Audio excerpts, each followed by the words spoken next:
And there is a live shot of the front straightaway, and that is why we are inside now with our pole setter. Scott Brayton joined us here in the Indy television garage, and it was back in 1985. You came about that close to getting the pole position. You had the one-lap track record at 2:14.198, four-lap average 2:12.354. But tell us again what happened coming down the front straightaway. Well, actually, it started over in turn 3, and I got to turn 3, and I had an incredible lap. It was really the fastest of the 4 laps, and I was just, you know, focusing in on making it through 3 because that's the last really difficult corner that you have to deal with because of the high speed coming up. It's much different than 2 or 4. And right as I approached it, I felt the car start to decelerate, and when I went back at the USAC times, I had lost 3 miles an hour is all I had lost. But I knew that it was coming down. So went through the apex, and in the short chute, you know, I can feel that the speed's coming off, and I start looking down at my tack, and it's starting to wind backwards. So I'm thinking, you know, my throttle down, you know, all this stuff, I'm going to turn into 4, and it's still deaccelerating. So I got my foot right in front of the clutch, and as soon as I felt a brake, which was the ring and pinion braking, and then the motor went to full rev, you know, because I had the throttle down. And there was smoke coming boom, out of it. boom, you know, coasted Yeah. across and lost it by 0.2 of a second. And Poncho came out like 15 minutes later and beat me. And so, you know, I often thought, oh, if I would have went quicker on the first lap, if I would maybe have put the clutch in, coasted off of 4, would have I gotten the pole? And I thought, wow, at that time I was 26. And I think that's still the youngest age to ever hold a track record and set in the front row, 26. No, sorry. I know you're great on history, but... I know, that's what I'm asking. Okay, Rex Mays was on the pole in 1935 at the age of 22. And he had a track record, too. No, he did not. So wait, okay, we're talking track records here. All right, well, I'll need a little... Yeah, you got to go back and look. See, finally, one guy shows up. No, wait a minute. Frank Lockhart in 26, when as a rookie. Yeah, that's right. He would have been 25, I think, when he was on the pole. Yeah. There you go. And he had a track record? Yes. Yeah, 1927. But he did. Mays was the youngest pole sitter, but that wasn't a track record. And also that was during the period when they, from 33 to 38, it was 10-lap qualifying runs rather than 4. How'd you like that, huh? That'd sort him out, wouldn't it? Then you'd have been coasting to a stop. I wouldn't have made the race. Well, with the fuel pressure problems we've had this month, I don't know if 10 laps would have been good for us. We have the videotape of your run this year. We're going to show the entire run and let you do the commentary, all right? This would be the first time I've seen it. All right, four lap at 2:31.604. So go ahead. When I started there, I came around with a 39, like 51, which then I knew that I could run in the 38s. And if you notice, I'm leaving quite a lot of room there. The car just had incredible grip. I mean, the day was really a good day for grip. I was flat out. The only place I was working a little bit was right there in 3. You can see the car slides out just a little bit past the apex. But in 1, 2, and 4, I was really good. And this is when I got my first 230.9 lap. And then I knew that I was on a pace that could potentially beat Ari. But I knew that if I faltered anywhere with this condition, it was very difficult to find speed, because if you gave up, you know, a tenth or a half a tenth or 0.2 of a second in a lap, you couldn't get it back, because when you came back down the front straightaway, see how high she got there? She's really working out to the wall in 3. But this is a flat-out run. No, yeah, it's flat out. I never lifted. But there was a moment there where I wondered if I should. Too late to second guess now. Well, you can't lift if you're going to get the pole. And so then I continued the pace, but all the way through this run, I was very aware of I couldn't fall off the pace, because I only got the pole by 0.4 of a second. And that, you know, to only have a 1/10 of a second a lap to work with, Now watch this one here. She even gets up a little bit more. Coming out to the wall. Yeah, she stayed right in there. Did you swallow real hard right there? Oh, no. I think was this is holding where my breath. right here. Oh, no, there's the one that's up a little higher where you come right out to the wall, and the car actually, most of it disappears underneath. On the you. last lap, Ooh. I let her out there. I wanted it to have its head, because I knew over in 3 that 3 wasn't as good for me on the last lap as it had been in the other 2, and that's where I lost a little bit of time. But my tires at this point are getting hot, and you know, I was sliding pretty hard. Even though I had good grip, you still have to slide the car to get it quick. Well, I know since your teammate was your rabbit all month, are you going to share some of that $100,000 pole award with him? Nope. Nope. I already told me that he'd give me the van if he got the pole, and I didn't believe him. You know, Pancho Carter still has his van from '85. Oh, does he? Yes. Huh? Pancho never throws away a thing. Well, I'll tell you what, I don't think you'd want to throw that away, but... What, $47,000 van?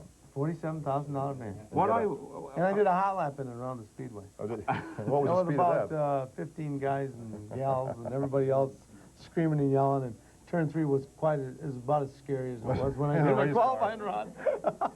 To go over and lay over on the right rear and come back. Supposing that you had been able to go out on Sunday between 5:30 and 6 when the speeds were going up. Oh, What do it you? would have been a track record. What do you think? I'm you not could have sure got? it wouldn't have been had we qualified on Sunday. You know, I went out just for a lap in Buddy's, my backup, the car Buddy qualified and ran right at 25.5. And it was first lap in the car. And I had, you know, big understeer in the car.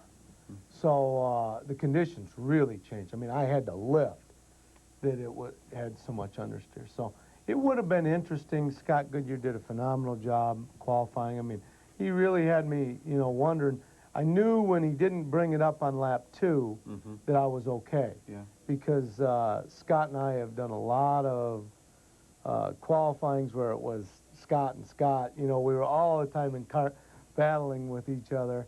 And so I knew that he absolutely, definitely wanted to beat me badly. And he was going to, you know, he would have to bring it up on the second lap in order to do that. And he told me that he just had a little bit too much understeer. And that's when he lost a couple tenths there on that lap. And so instead he played it smart and, you know, put it in the front row. It would appear that you have something this year you didn't have in '85, and that might be reliability. You went, what, 6 laps in '85, and Pancho went about 19? Pancho went 6, and I went 19. You went 19, yeah. And you're right there. I mean, you know, '85 was the second year of the engine. And, I mean, at that point, it was truly a hot rod. And was still, I was really shocked with the reliability we had in '85. We should have had more. I mean, I had several engines that went 350 to 500 miles, but what happened was that when we got into the race, we had a yellow, and that's when I led a lap coming across because Ray Hall and Mario pulled in, and I continued on, and in getting out of it, we had a lean condition in the fuel map, and it actually hurt the piston, and that's what killed it. Of course, right now these engines are being built by Sonny Meyer. And Butch. And Butch and his son. Right here in Indianapolis. And I asked Sonny last week, I said, what have you guys done to these? And he said, my dad always said, when the engine's working well, just say the fishing is fine. That was the answer I got from him. They've done a lot of work. They've done a lot of work. And, I mean, pistons and rods and cranks and things like that and heads are pretty much the same as what they've been doing, I think. They've done a lot of work in the valve training and the induction system. And, you know, they've got their own little chemistry that they run an engine at. Every engine builder's got their own little tweak that they kind of get happy with. And if we've had any problem at all this month, we've been plagued with accessory problems. And so they inflict problems occasionally on the engine. But I don't believe we've lost as many engines as Team Penske has with their Mercedes program. And so I think that, you know, we're looking at a pretty reliable engine. And I got to tell you, race speeds are going to change a lot. And like I said in the conference, I'd like to think, I mean, they told me that it wasn't until since 1934 a two-valve engine won the race. I don't know that. Well, that's what they Technical told me. stuff. And so I said, hey, you know, since What's the two-valve? two-valve. I know, that's not your Yeah. class, is it? But that's what we run. There's 2 and 4 valve. And so we're limited by the displacement of the engine and the valve area. And a 4-valve can turn a lot higher RPM, and it's a much little lighter valves. Well, 2 valves got big old valves in there, and it's a lot harder to finish this race. Well, they say that last year was the first year since 1934, and I say we're following a trend. Now, how many engines did you come with, Miss May? A lot. Well, now what's a lot? Don't give me a political probably answer. 18 to 24, somewhere in there, but I never counted them. All the money these people have saved at Menards, John spent on motors. Well, you know, we had Ari on yesterday, and he sang the slogan for it. Are you going to sing? No, I only do it when Ari's here. Ari will sing by himself because he's quite a musician, but and he's got a lot longer. It was not apparent when he was singing yesterday. Oh, is that right? Well, you know, Ari really wanted to be a rock star, but he ended up a race car driver. I know that was his fantasy. Yeah. Well, yeah, but they play the music loud enough you can't tell if the guy can sing or not. Oh, he can sing. Can he? He can sing, yeah. But you're not going to. Not unless Ari's here. That's the only time I ever do it.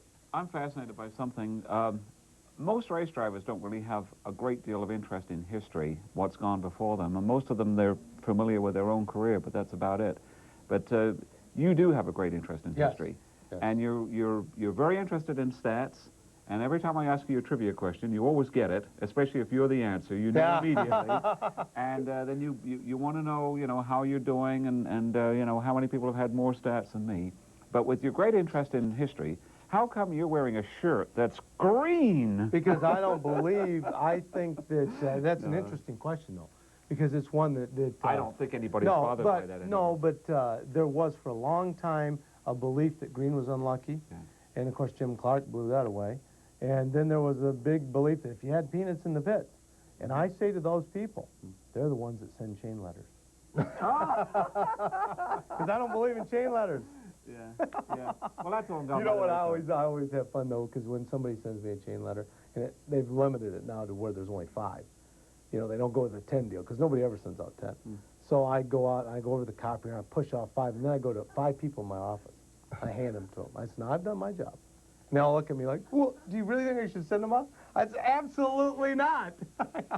So that's why I don't. I mean, I really felt that. The color of money's green, and this Quaker State car was going to be good for me. I really liked that it had been on the pole before, with Roberto. And I really had hoped that possibly I could set a track record. But I said, at the end of that week, I mean, if you would have sat down and wrote it all out and had to leave out track record, I'd have gladly done it. Because I don't ever remember a time in the history of the Indianapolis Motor Speedway that a team came out with 2 drivers so well prepared, 1-2, changing back and forth. That Saturday was exciting. I'd go out and up Ari, he'd up me, I'd up Ari. I mean, the fans loved it. And it was a great weekend to come away with the pole and 1-2 start. It's going to remain with me a long time. On Friday, at the end of Friday, the speed line had, I think Ari was fastest for the month. That's because he had the last stand. Then you. Yep. Then 3rd fastest was Ari in the backup. Right. Then Michael Andretti. That's right. And then 5th fastest was you in your backup. That's right. Yeah, that's right. And I would have liked to run my backup more, but I had run the 34.6 on Thursday. And so I had quick time. And it was time for Ari to go out and see what he was going to do. And Ari had some problems with his car. And I brought my primary car out that morning and ran 34.4. But I only wanted to run it 9 laps. So I parked it, and that's it. And I brought my backup car out. And actually, I believe my backup car was a faster car that afternoon, but unfortunately, the setup was just slightly off. One quick question before we go to a break. 3 cars from Menard in the race. Is that going to be it, or is John going to qualify some more next weekend? With John, you never know. He has enough back there. He's got a lot of cars, and I mean, if there's people out there that want to go after that. I hate to think that. I mean, sell some cars to Penske. They work so hard. They don't deserve that. But, I'll tell you what, it just shows you what goes around in this business comes around. And I think that, nobody in this business is above racing problems. And I think that's too many times the media begins to believe that the dollars are invincible, and to a certain degree they're right, but there's never been a time that I remember that Roger struggled so much. And there's never been a weekend that he didn't put a car in on the first weekend ever. And it just is absolutely amazing to me, but I think it's somewhat humbling. We congratulate you on that. No, I almost said record run. I was so It was conditioned not a to say- record run. I almost said record But run. it was though. the quickest It was the 4 laps. It was the quickest 4 laps, and we thank of you the for coming by. 1995 qualifying. Scott Brayton starts from the pole. We'll come back with more after this break.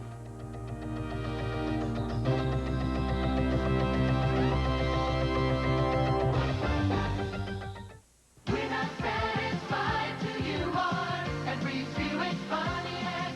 At Reeves Buick Pontiac, satisfaction means taking care of you after the sale. That's why our We Care questionnaire asks you to rate our performance, our attitude, and professionalism. We Care is there for only one reason, to prove to you we really care and to make sure you're satisfied when you get these. We're not satisfied till you are at Reeves Buick Pontiac. Hey, if you're like me, nothing says summer like grilling on yours truly. And when it comes to steaks, chops, and burgers, no one gets me smoking like the Marsh Meat Department. More choices of fresh, lean beef, more fast, friendly service. And to get you really cooking, Marsh will double your money back if you're not 100% happy. Guaranteed. So take it from me. At Marsh, you'll get a smiling face and meat with approval. 78 years of the Indy 500. Now you get to decide the race of the century. Vote for your favorite race and you're automatically eligible for a grand prize trip for 4 to the inaugural Indy 200 at Walt Disney World. Call us on the Indy TV Race of the Century vote line toll-free at 1-800-463-9881. That's 1-800-INDY-TV1. One entry per household, please. Watch for the Race of the Century Saturday mornings at 10, and if you see your name, call us back and you're a winner. What's it like to start at Indy? Find out for yourself at Indy Fan Fest. Fun and free for the whole family. What's it like to race at Indy? Find out for yourself at Indy Fan Fest. Fun and free for the whole family. What's it like to win at Indy? Find out for yourself at Indy Fan Fest.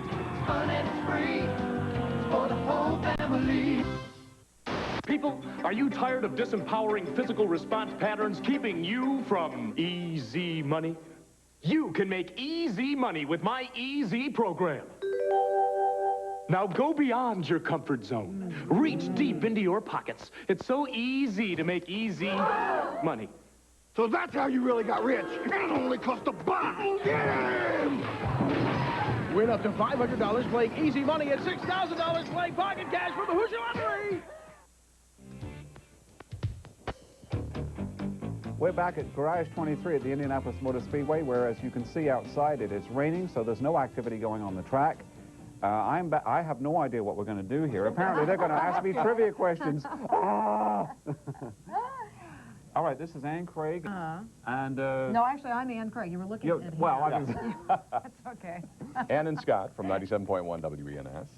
And, You're going to ask me Well, now what we do, okay, we should explain that we Sure. do Battle of the Sexes every Yes. morning where we pit men against women. Yes. And we ask the women questions that men should know the answer to and men questions that women should know the answer to. Right. And this month, you guys have been sponsoring a couple of questions for us. We have? That's right. You actually provided them. Maybe Stuffers. they came from you and you didn't know it because you No. know everything How come about the Indianapolis 500, right? How come I didn't know we were going to do this? well, we kind of Dave, barnstormed our way in Don't go here. away. Well, now, Gary, don't go away. I've known you for a while, and, Yeah. and certainly everybody in town knows that if you have a question about the 500, you're the man to ask. But I've never known how you've known all of this. Now, how did you learn, when did you even become interested A in the long time ago. 500? Okay. Mid-1950s. I didn't know we were going to do this. Well, sure. Nobody knows about you. You're the guy up here interviewing everybody else, so why don't we we're gonna we'll turn the interview you. tables. Well, I found out, actually before I knew about motorsports, I found out that I had what turned out to be a retentive memory. I've been credited with having a photographic memory, Really? which isn't true, because that's where you can memorize anything, whether you, even involuntarily, whether you want to or not. Wow, that could be to your disadvantage. It absolutely, because I've talked to people with photographic memories, and indeed it is, because you can you will overhear a conversation, and you remember the whole conversation, and everything you've seen or heard is in your mind. And also, people tend to take advantage of the fact that you memorized every telephone number you've ever heard. Right. So they'll come and say, oh, what's the number of so-and-so? You know, what's the drive-in place? Or, you know, what's the number at the Joe Blow's office at the State House? And you pop it off. No, but you know it because you've seen it or heard it. And then you just become a thing that everybody uses. Well, anyway, I don't have that. Okay. I have a retentive... So forget everything you just said. You don't have any... I don't have that. All right. I have a retentive memory for things that I'm interested in, and motor racing became one of those things. Now we understand that it's not just racing. I have some other subjects as well. Boxing? Was it boxing? Is that right? At one time, I memorized a bunch of boxing statistics, and I don't know if I could pull that out right now, because I haven't done anything with it. It's such a circus now. I don't care. But the way it was, I might be able to pull up some useless trivia, yeah. But we also understand that you have a weakness in what you know, and that is like colors. You don't remember the colors of cars and stuff like that. No, I know some. You do? Yeah. I mean, like we said, he knows all about colors. That's right. As We well. were completely. I know some. Well, I'll take a crack at anything, really. okay, so in all the history of the Speedway, there's been a lot of people who haven't obviously won the 500. Who would you like to have seen win? Oh boy, Lloyd Ruby is one. Okay, no, there's a name we're not familiar with. Wally Dallenbach, and then Okay. there's others that are before my time that deserve to have won it. Rex Mays. How many somebody who's going to be in it this year? Who would you like to see win it this year? I think probably, forgive me, fellows, I think that the most deserving driver that has not yet won it is Michael Andretti. I think that stands out like a sore thumb. Okay. And then I would like to see Roberto Guerrero win it. Yeah, that would be great. Who's never won it before. What about Scott Brayton? He was just in here, and he started the race more than any current driver. Yes, he has. And he knew that, too, because we had that trivia question. I asked him that trivia question last year, and he knew the answer.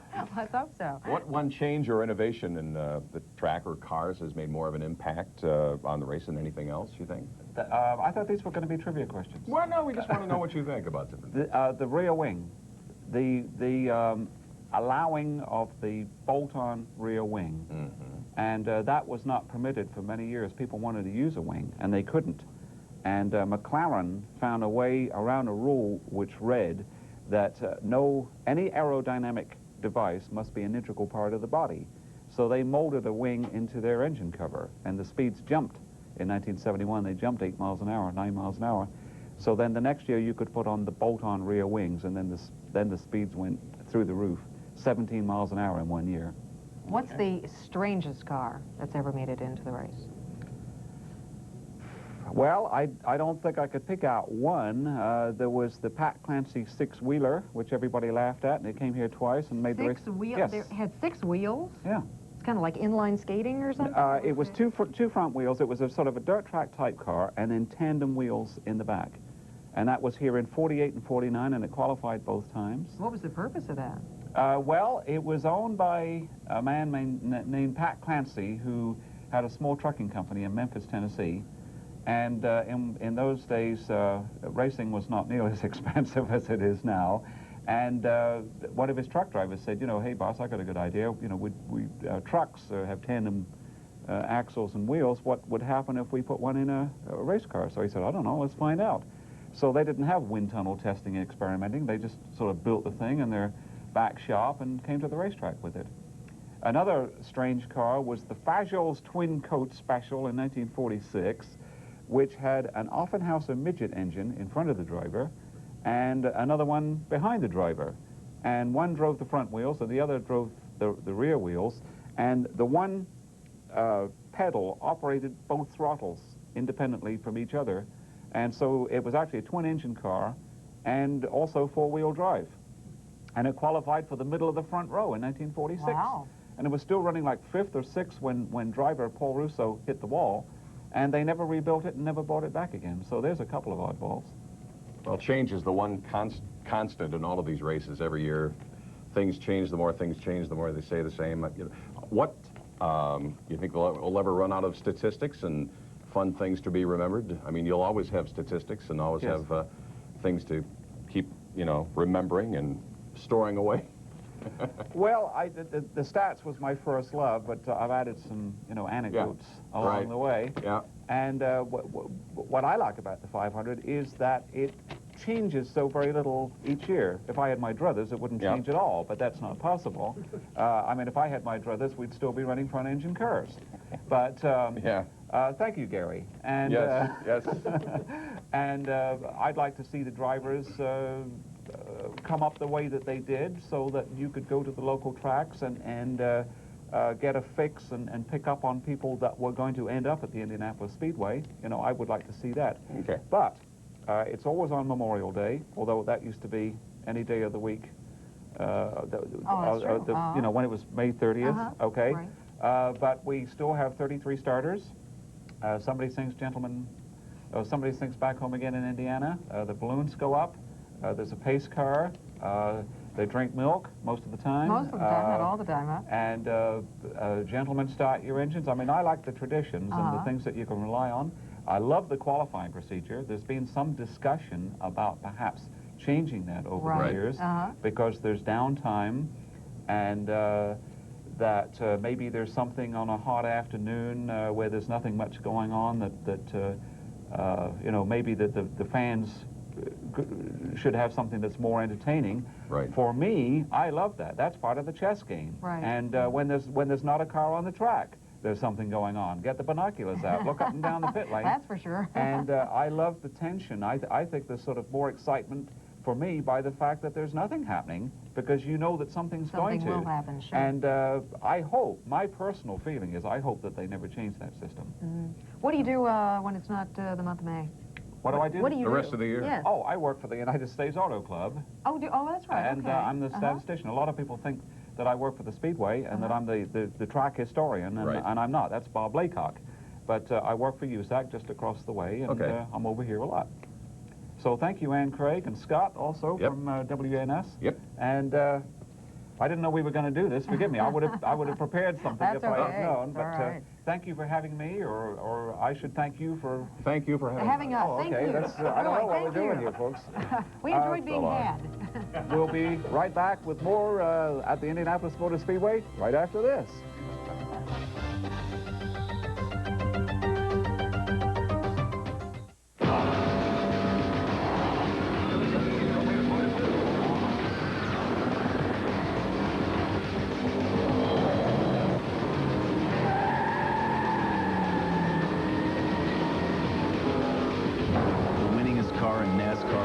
Cup history is back.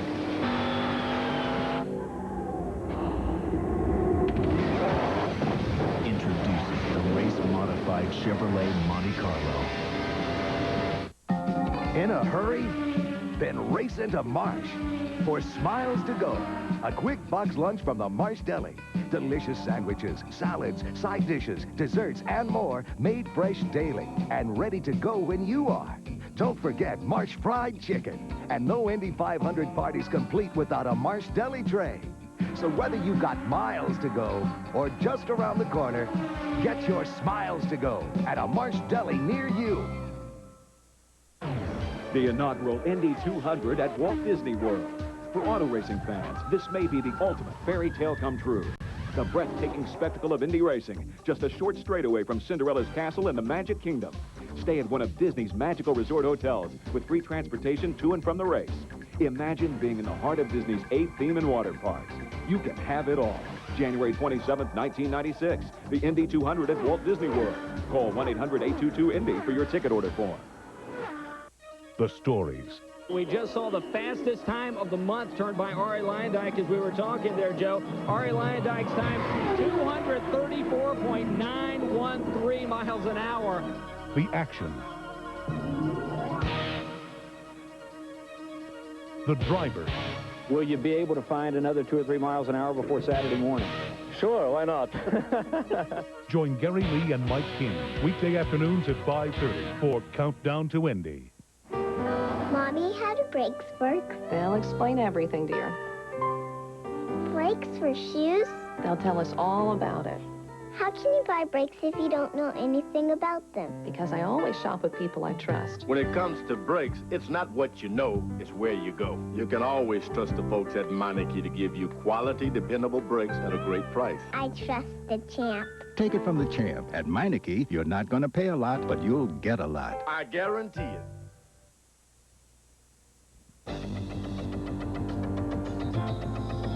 Indy Midday Live has been brought to you by Chevrolet. One automotive company has won more races over the last 30 years than anyone else. Genuine Chevrolet. And by Marsh Supermarket. Marsh, gonna make you smile.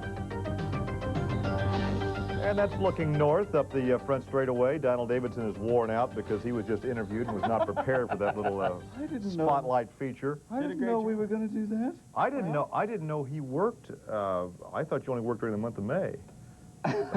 most race fans. I have this real job, which I have to continue doing during May. Most race fans think that you only work 1 month a year. You do television commercials, radio, television, and then you hibernate. But you work with the USAC office as their statistician and historian year-round. Indeed, and in fact, through May. And Dick King at USAC was kind enough to allow me to come over and be humiliated here today. That wasn't humiliating. It's very nice to ask you questions and your attitude and thoughts and assessments. And yeah, it's important to know your thoughts, your What- attitudes. Yes, it is. Do you want to interview me, Dave? No, sir, that's fine. Well, once again, I'd love to. we're babbling here because the weather outside is not conducive to practicing and going fast. You can see it looks like it may be breaking up to the north, but yet again, the weather is coming from the west and the southwest. That's the shot looking north up the front straightaway and up the pit area. So you've been out running around. Did you find something else outside? Well, we talked this morning with Paul Tracy and Michael Andretti, the Newman Haas cars, and they had a great day yesterday. And Michael, in particular, testing their race setup at over almost 227 miles an hour.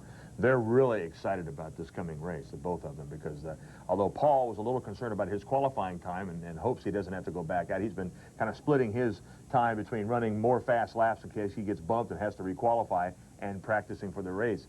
But the Newman Haas team this year, I think, you know, you're talking about Michael Andretti, this may be his year because they worked real hard, and they're hooked up at 227 on a race setup. Pretty good combo. All right, our situation is such, it's raining outside. They're not going to practice, so we're going to take a break and take you out to the L.A. County Courthouse for more live coverage of the O.J. Simpson trial if something happens. And that is the Tony Bettenhausen crew. Yeah, well, yesterday, Emo could muster a 2:21 was his best yesterday, and Little Al in that Renard, the 21T car, Guerrero's backup at 2:18. Yeah, I think Al was getting pretty frustrated yesterday, and he was here bright and early this morning in the garage area. He normally doesn't get here till maybe an hour, maybe an hour and a half before they begin running, but he was here a little after 8 o'clock this morning. To show you how serious Penske is, now, each garage has what they call a setup pad, which is a level pad where they actually set the car up, check the ground clearance net. USAC does not allow those pads to be on this side of the pit wall. This is the hot pit. But Penske asked for permission, and USAC said no. However, Penske's at the north end, and by happenstance, there's the break in the concrete wall between the hot pit and this side, the cold pit. So as a result, he set the setup pad up on this side of the wall, and they were wheeling that 21 car back and forth on that pad, trying to get it set up, and it just was not working. Well, we'll have to see how things go today because they've got a long way to go, and so does the Bettenhausen crew. I mean, they've got a long way to go with those.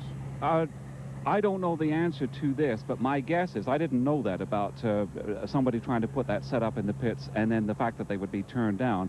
The reason would be, I'm sure, is safety, because if it sits there and somebody came in hard or maybe, you know, lost control slightly and ran over that, it could have very serious repercussions. So I'm sure that that's the reason why it's not allowed on that side of the wall. You know, I think before we go to the sound that we have from Tony Bettenhausen and what they're doing to hedge their bets with their 94 Penske, let's go back and update the Brian Hurtis situation. It was about 4:45 yesterday. I saw the videotape. An incredible impact as he pancaked the wall, and we were all very concerned. He was slumped over, obviously unconscious in the cockpit. But as Dr. Bach told us, once he got back to the Hannah Medical Center, he had to regain consciousness. He was sent on down to Methodist for a CAT scan, which was negative.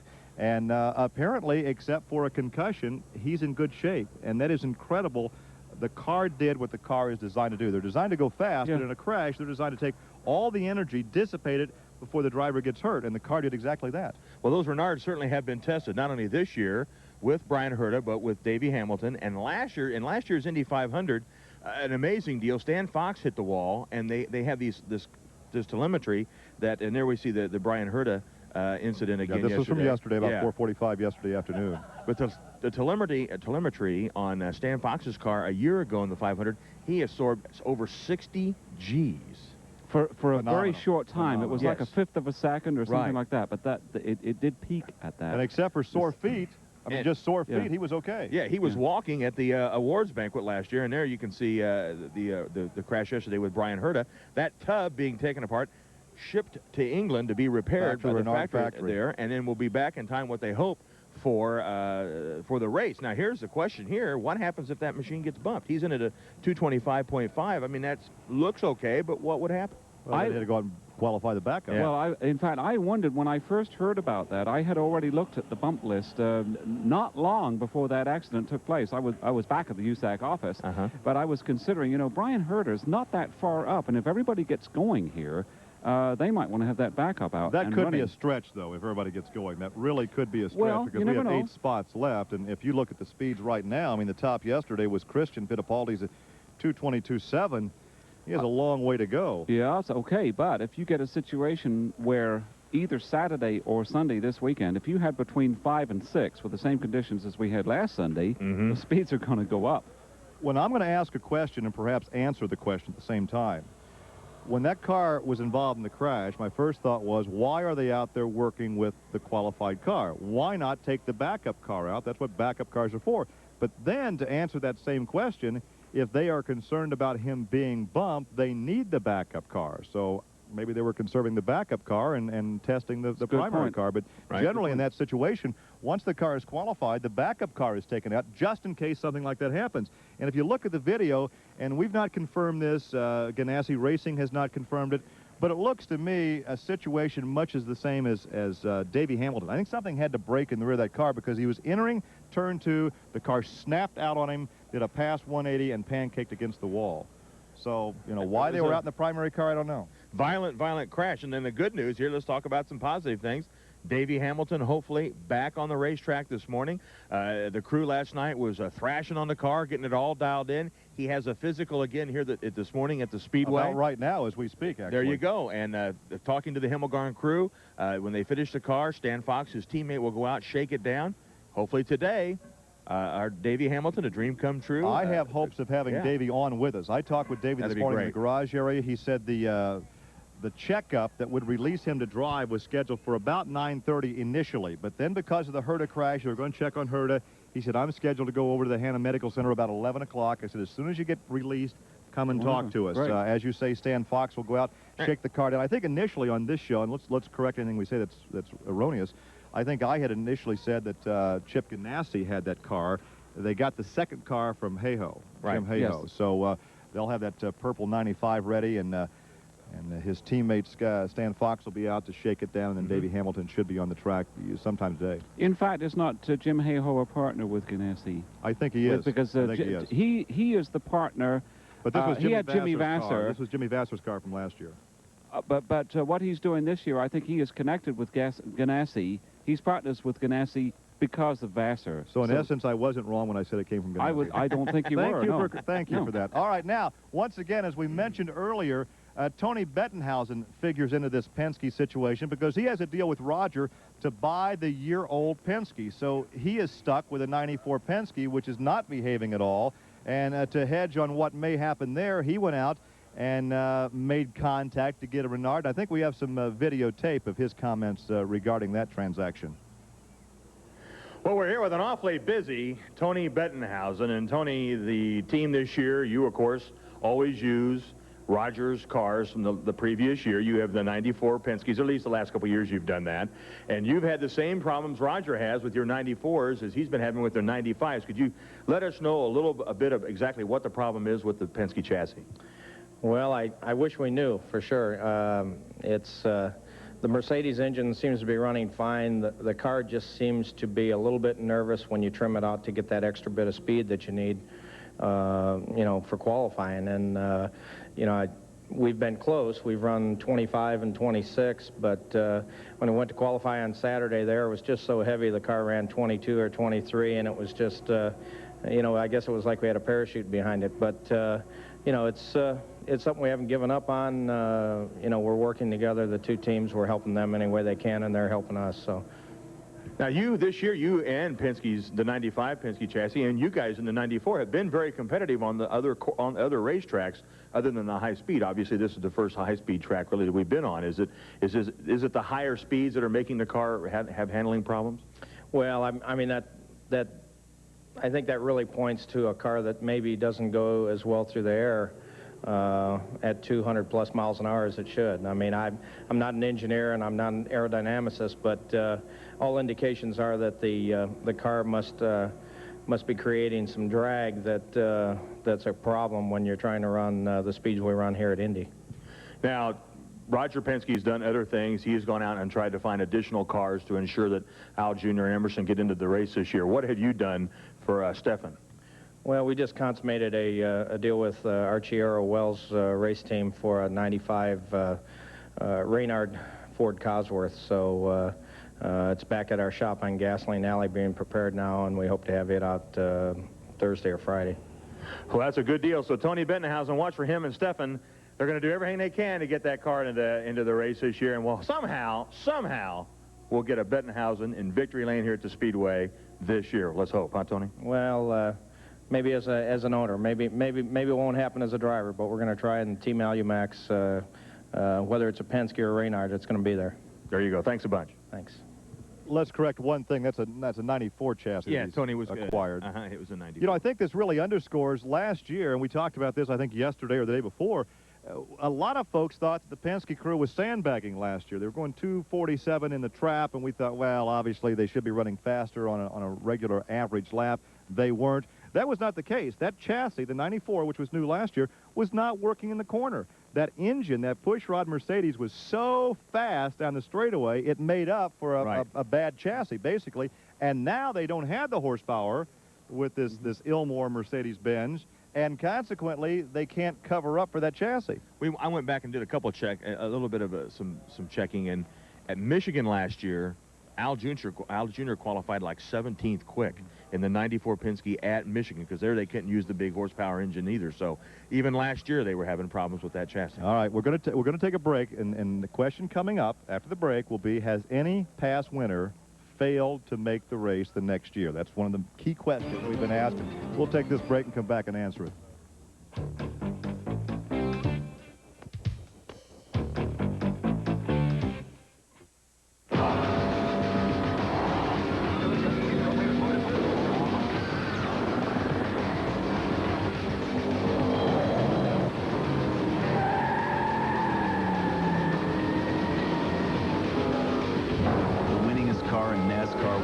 Cup history is back.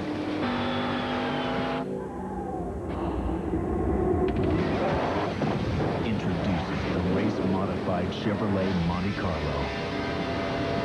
Hey, if you're like me, nothing says summer like grilling on yours truly. And when it comes to steaks, chops, and burgers, no one gets me smoking like the Marsh Meat Department. More choices of fresh, lean beef, more fast, friendly service. And to get you really cooking, Marsh will double your money back if you're not 100% happy. Guaranteed. So take it from me. At Marsh, you'll get a smiling face and meat with approval. The Indianapolis Motor Speedway, Indy TV, together, a reflection of the greatest spectacle in racing. And now you get the inside track to the qualifying runs of the world's fastest drivers with in-depth interviews. Well, right now, when you say speed here at the Indianapolis Motor Speedway, you only have to say two words: Team Menard. Find out who's up to speed and who's not with Indy TV's qualifying summary this weekend at 6 and 11. When it happens at Indy, it happens on Indy TV, the television station of the Indianapolis Motor Speedway. Put some sizzle in your summer holidays. For the best bang for your buck, go to the largest supplier of fireworks in the Midwest, Celebration Fireworks. Celebration Fireworks has eliminated the middleman buying directly from overseas and blowing away the competition. At Celebration Fireworks, you'll find the best selection, highest quality, and lowest prices in town. Celebration Fireworks is exploding with locations all over central Indiana. Don't wait till the fuse burns down on your holiday plans. Put some sparkle in your 4th with Celebration Fireworks. For the nearest location, call 1-800-762-8286. People, are you tired of disempowering physical response patterns keeping you from easy money? You can make easy money with my easy program. Now go beyond your comfort zone. Reach deep into your pockets. It's so easy to make easy money. So that's how you really got rich. And it only cost a buck. Get him! Win up to $500 playing easy money and $6,000 playing pocket cash from the Hoosier Lottery.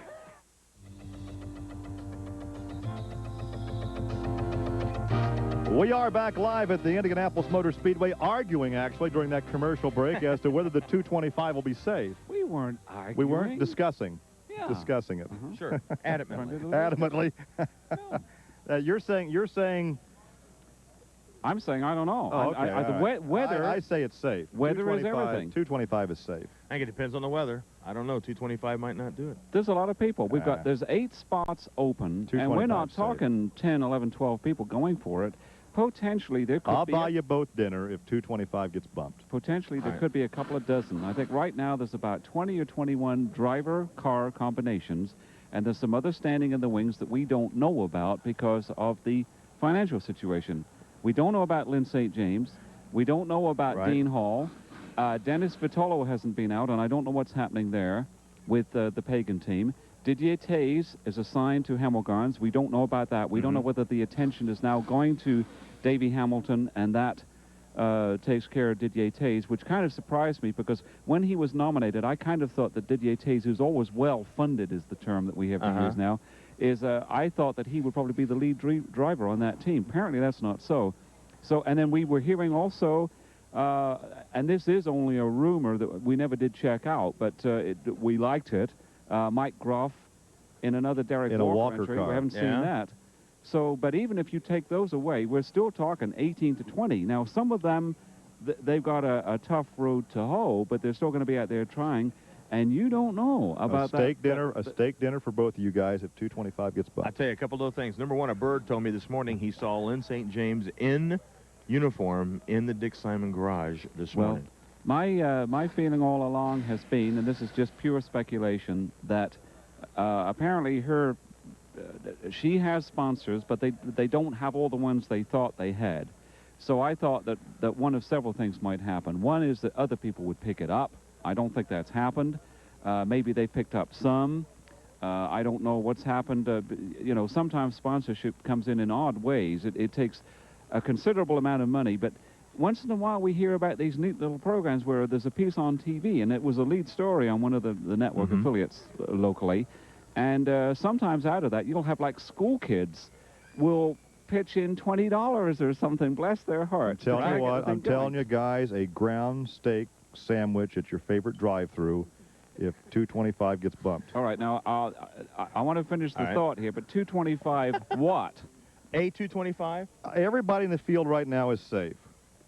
Salazar will stay. All right, cool. Or I'll take you to your favorite drive-through, as long as it has a drive-up window. Here's another. Now, we have to answer that question that we teased. All right, I'll take you out for a steak dinner if Salazar gets bumped. Okay, now here's a little other thing we can stir up with. My friends at Loctite reported that Steve Horn, Tasman, 2 Hondas in the show, Andre Ribeiro and Scott Goodyear, ordered 3 chief mechanics rings. Keep talking to me. Well, that means that, see, if you get a car in the show, the chief mechanic gets a ring from Loctite. Right. Yes. Well, he goes, he ordered 3. Well, maybe he wants one for himself. And maybe. But maybe they're going to put a 3rd car Now, speaking of that, I don't do you realize... think so. I don't think so, because if they were going to do that, then Parker Johnstone would be here, you think? Well, you can't now, because he would have to go through ROP. He can't pass his But the thing was that he was going to be he was the Honda lead driver, and then when the deal was made with Tasman, and well, not the full deal. When they had Andre Ribeiro, Parker Johnstone with Comtech, I think was the team, and he'd run in 2:32. When they hired Scott Goodyear, then he became the lead driver, and Parker Johnstone was parked. What about a thank you to Mike Groff for all the grunt work he did the last couple of years? I'll buy that. From Honda. Maybe they move him up, and all of a sudden, Mike Groff. And in a Honda, with the setup they've got this year, that's a qualifier. And do you realize with the reliability factor, I was talking to Steve Horn yesterday, there's like 21 power plants, Honda power plants, around the Speedway, not in his garage, but around the Speedway. They've only gone through, they figure, 6 engines this month. 2 for practice, 2 for qualifying, and 2 for the race. That is, what's that old television show? That's incredible. That's incredible to go through. Outstanding show, yes, yes. Well, I mean, yes, an outstanding show with some great now we're off on a tangent here. We teased that question about has any past champion not been able to qualify the following year, and let's get to that. Can I finish up the Lynn St. James? Oh, okay. This is the guess, and maybe I shouldn't do this. My feeling was that if Dick Simon got all of his fully funded drivers into the race, he would try and do something with Lynn St. James because they get along great. She likes him, he likes her, they're a good team. And with everybody in the race that he was, really obligated to, that he would then turn around and try and do something with her, even if it wasn't fully funded, that there'd be a way to do it. He has Carlos Guerrero to go yet. He's got a long way to go yet. He doesn't have Davy Jones in the show, which is that's an obligation. That's a combination with Carlos Guerrero is an obligation. And then we're not sure about the Dean Hall situation. Where that money is at, Yeah, we don't know what's happening there. I mean, if that suddenly comes through, and I don't know that it can happen this late. Now, if he had everybody else in the race, and Dean Hall was the odd man out, he might do it for Dean Hall. But I would think between the two, and this is only a guess, he'd go with Lynn. Sure, proven. Last year, a great qualifying effort on her behalf. Anyway, so... there's a trivia question here? Well, no, but everybody's asking, has it ever happened in the past that a defending champion has not made the race? Take it away, Gary. No, this is your category. No, this is your area of expertise. I think you know the answer, so run through. Well, it's never happened that a driver, a defending champion, has tried to qualify and missed the show. That is because of accidents, because of injury, because of not entering the race. Kelly Patello was not here the year he won in 35. Was not here in 36. He was here, but he elected not to drive, and then he ended up driving as a relief driver in the car that he owned to 3rd place. And then Troy Ruttman in 52 that was an injury. Was an injury in 53, and L.L. Corum, who was a co-winner, crashed in practice the next year and did not run. After he had qualified. He was Ralph De Palma's teammate. He qualified a car and then crashed in a warm-up on the morning of the race. So if should Little Al not make the race, that has never happened before in that scenario. Yeah, arguably, Joe Dawson, who won in 1912 for National, and National got out of racing, so he was basically at liberty, and he was picked up at the very last minute to try and qualify a car called a Daltau, which was built by a German who designed for Mercer. He was Mercer's head designer on 2 different occasions. The car got here late, and Dawson was only assigned to it like 2 or 3 days before the race. And in those days, qualifying was sort of like the 27th and the 28th of May with the race on the 30th. And he never went to the qualifying line. So arguably, that's one. But in all other cases, and we're talking defending winners. Now, former winners, yes, we've had Johnny Rutherford bumped. One of the most amazing ones, I mean, this was one of the most stunning things still that I've ever seen here that I think added a lot of credibility to the event, was Roger Ward. He'd won in 59, 2nd in 60, 3rd in 61, 1st in 62, 4th in 63, and then 1st again in 62. I'm out of order. 2nd in 60, well, you know what I'm saying. Exactly. 1 in 62. 6 years in a row, and never lower than 4th. And then in 65, with that streak, was the first alternate starter. And I thought of all kinds of ways. Retired after 66. Well, but the point is that in 65, though, I mean, we waited through carburation to see if there would be an accident and somebody couldn't start and he would come in. But when that didn't happen, no provisional starters around here. You're the 34th fastest qualifier. You don't start. Yeah, there was something about like that NASCAR. Car. Yeah, something about that in the Moog St. Louis special. That's exactly. There was something wrong with that. Wasn't there something about that car where they'd had bad luck, and then wasn't Chuck Rohde in that car in 66? Yes, and I'm so glad that you just did that bit, because I think still that people are not aware of your very deep knowledge of the sport. And when you stand and do these interviews and you do the King with Eddie Cheever and everything, I think anybody that can pull Mook St. Louis Special and Chuck Roddy out of the air And of course, shows a lot of credibility. He's going to be the subject of a feature newspaper article in the Indianapolis News. Is that correct? Well, that's why I'm buttering him up here. He's already done the interview. We've got a photographer here shooting all kinds of pictures of the King. We're not in the article. We're not in the photographs, but he will be. Now, you had a chance. There was a golf outing yesterday. Am I correct? Well, yeah, there was a big celebrity golf outing over here for the Leukemia Society, and we had a chance to go by there and talk with some of the fellow radio personalities who were taking part of that and are also having a contest that involves the Speedway. So let's go talk to them. A lot of activities going on here at the Indianapolis Motor Speedway in the month of May. One of them is a big charity golf benefit tournament for the Leukemia Society. Joining me are Jim and Charlie. You hear them every morning on WFMS. Good morning, guys. And tell us, number one, why you're here today on this. And then you've got a contest going on here with the Speedway. Well, I'll tell you what, first of all, we're here to help out the Leukemia Society. And it's kind of a special thing for us because we had a gentleman that worked for us for a number of years, Jack Tiller, who died just in the past year from leukemia. So this is kind of a special thing for us to be a part of this, too. So we had a contest, though. Yeah, well, before we talk about the contest, we should explain, we listen to our own weather forecast. It's the only reason, the only two guys out here in shorts. So. And I fortunately, we got great legs. Thank God we listen to our own weather forecast on this thing. Everybody else got winter coats. But so, listen for the weather forecast and for a chance to win. We're giving away breakfast at the Brickyard Pass. So we invite people to join us. We're going to do our show out here race morning. People watch between 5:30 and 6 on Indy TV 23. They find out what song to listen for the next morning.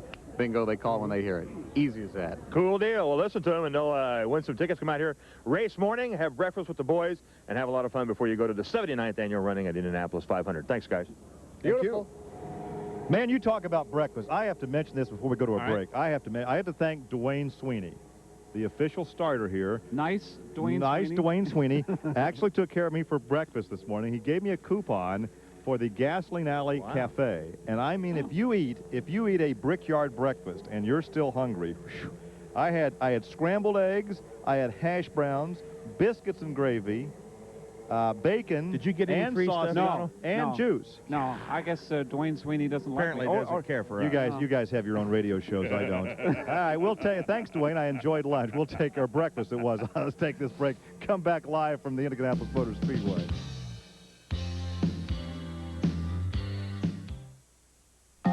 In a hurry? Then race into Marsh for Smiles to Go, a quick box lunch from the Marsh Deli. Delicious sandwiches, salads, side dishes, desserts, and more made fresh daily and ready to go when you are.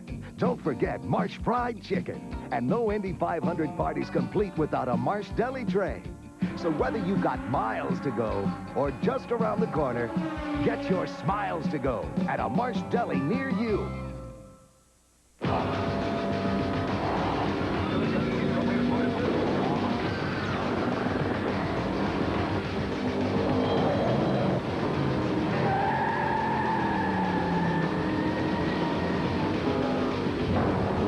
Car in NASCAR Winston Cup history is back.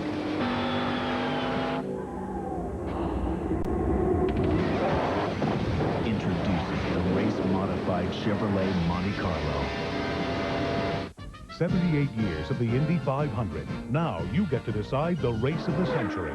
Vote for your favorite race and you're automatically eligible for a grand prize trip for 4 to the inaugural Indy 200 at Walt Disney World.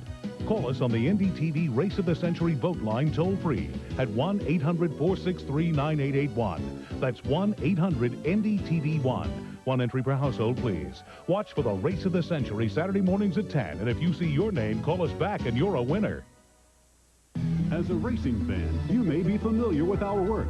We're Kiko Motorsports, the racing division of Kiko Engineered Coatings, and we create durable, permanent lubricity coatings that provide thermal barriers to protect against excessive heat, corrosion, friction, and oxidation. We provide coatings to last longer, cost less, and enhance your overall performance. Our coatings are used by the top racing teams in the world in nearly every form of racing. Call today for our free corporate video to see what Kiko can do for you.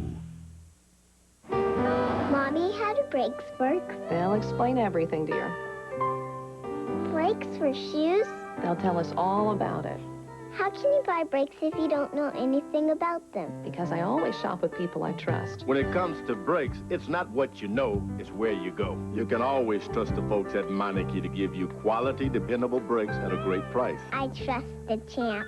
Take it from the champ. At Meineke, you're not going to pay a lot, but you'll get a lot. I guarantee it. We are back live at the Indianapolis Motor Speedway. Gary Lee along with Donald Davidson and Dave Wilson. And before that break, we were talking about that charity golf outing yesterday. But you have something you're involved with today? Well, tonight at our club, One-Liners Comedy Music Hall down in Greenwood, we'll be having a benefit. The Indiana Auctioneers are holding a benefit and a charity auction for Riley's Children's Hospital. And we have a lot of neat things that we can sell. We have the winning signboard that was above Danny Sullivan's garage in 1985 when he won the race. We have that for sale. We have a lot of stuff from Tony Bentonhausen's crew. We have autographed helmets. One of the neat things we're going to do is I've already talked with Team Penske and the front row, and if the highest bidder on one of these pictures, I will take the picture to these drivers and have them autograph it personally to you. And you have some visors down next to you visors that we've been collecting autographed tonight. So come on by tonight at 8 o'clock. And yeah, we got. Oh, thank you very much. I don't think anybody realizes how much charitable work you do. It's a lot. Oh well, it's pretty well. So when you're always asked to do stuff as a comedian and things like. Because Gary and I will be doing the front row party, which is a benefit on the 24th. Week from today. Yeah. And Maria Ann Kenyon. Yeah. So it's a great thing to do. I mean, it's something you love to do. Obviously, is to collect stuff. But we do this and then we sell it and people. You're good guys. You get to help people do what you want to do, and that's a good look for you, Gary. Anyway, yeah, leave it on. That's good. That's tonight at 8 o'clock down at our club. Come on by, and that's a comedy show and the auction, and some unique things that you can't get anywhere else. But at one of these events. Now, here's the situation. As we speak, you can tell we are not in Garage 23. We are live from the pit lane, which means it is dry. It is not raining, although it looks a little ominous right there, but that would be going on toward turn 3. No problem. And the track is drying out. Actually, we have a good crowd here. If you look up toward the suites up in this area, a lot of folks up there, and they're making their way down to the pit area. The first car out. Now, we knew at that time that we were probably an hour away from the track drying, but the first car out here in the pit lane was the 21T.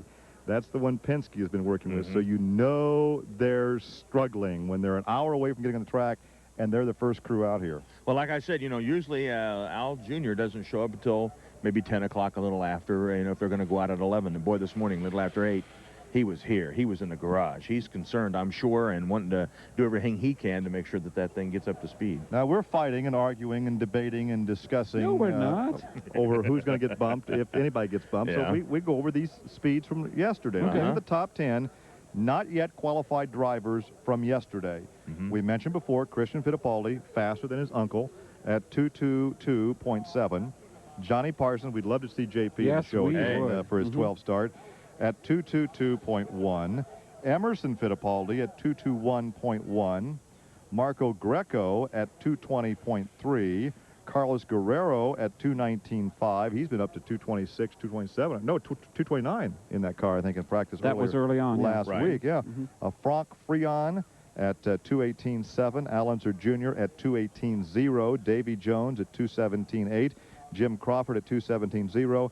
Michael Greenfield at 213.4. And I have to say, Jim Crawford probably is working harder at 217 than he worked when he went 234 at that time and set the unofficial track record. Yeah, I mean, you look at those speeds, and you have to know that the 94 Penske of Stefan Johansson, even though they've been having all those problems with it, in perfect conditions, he went 226. And you have to know Davy Jones and the Dick Simon team, they're not going to be that lost for that long. They're going to have to get things dialed in here, and they're capable in good conditions of running faster than 225, so I don't know. They were going slower and slower yesterday, and they were really down. They were down to 207, and they made some change. I don't know what it was, but just one change, and he went out, and with about 3 minutes before the track closed, they got a 217, a jump of 10 miles an hour with one very minor adjustment. Unbelievable. We also see Carlos Guerrero is down there on the outside wall, and his car is in the pit area. I can't see what the other car is down there, and we've seen, as we say, the 21T car that the Penske bunch has been working. I'd like to just quickly pick up on something. Yesterday I was asked about the people that I thought should have won the race and never had, and I said Lloyd Ruby, and I suggested Wally Dallenbach, and they said of the current ones, I said, well, Michael Andretti, very obviously. The one other one that stood out, I thought about afterwards, Gary Battenhouse. Oh, indeed, yeah. We would party for a long time if GB could win this thing. All right, we have an excellent second-year driver standing by. He's going to visit with us. You're going to take leave of us, King. I'll go out and scrounge around, and we'll get. We'll take a break. All right, and we'll come back with Mauricio Gugelmin. Big Mo's going to join us. Stay with us. Big Mo.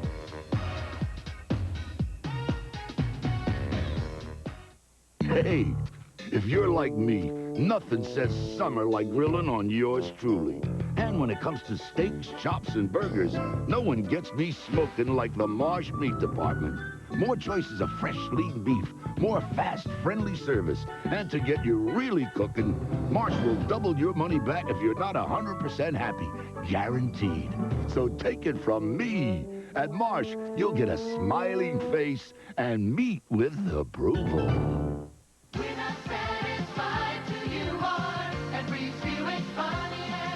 At Reeves Buick Pontiac, satisfaction means taking care of you after the sale. That's why our We Care questionnaire asks you to rate our performance, our attitude, and professionalism. We Care is there for only one reason, to prove to you we really care and to make sure you're satisfied when you get these. We're not satisfied who you are at Reeves Buick Pontiac. The stories. We just saw the fastest time of the month turned by Arie Luyendyk as we were talking there, Joe. Arie Luyendyk's time, 234.913 miles an hour. The action. The driver. Will you be able to find another 2 or 3 miles an hour before Saturday morning? Sure, why not? Join Gary Lee and Mike King weekday afternoons at 5:30 for Countdown to Indy. The inaugural Indy 200 at Walt Disney World. For auto racing fans, this may be the ultimate fairy tale come true. The breathtaking spectacle of Indy racing, just a short straightaway from Cinderella's castle in the Magic Kingdom.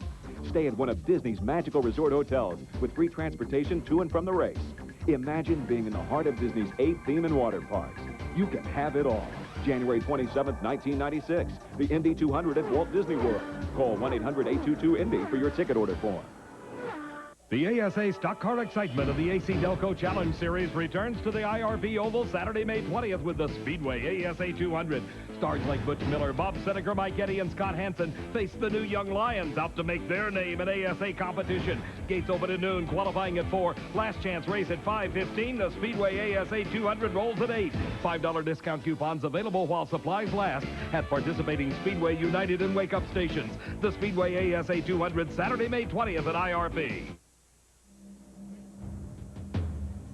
We are live at the Indianapolis Motor Speedway. The sky has broken right directly above us. We have some sunshine, but this is a shot to the southwest off turn 1. Some ominous-looking clouds kind of headed in our direction, Donald. So I have an umbrella directly behind me, so we're in good shape. Oh, okay. Can I share yours? You may share my umbrella. We have been joined by a second-year driver who has qualified for an outside second-row starting position, Mauricio Gugelmin, the Hollywood Pac West Renard at 227.923. And I always enjoy speaking with the second-year drivers and compare it to your first year here. Was it easier this time around, less pressure this time than as a rookie?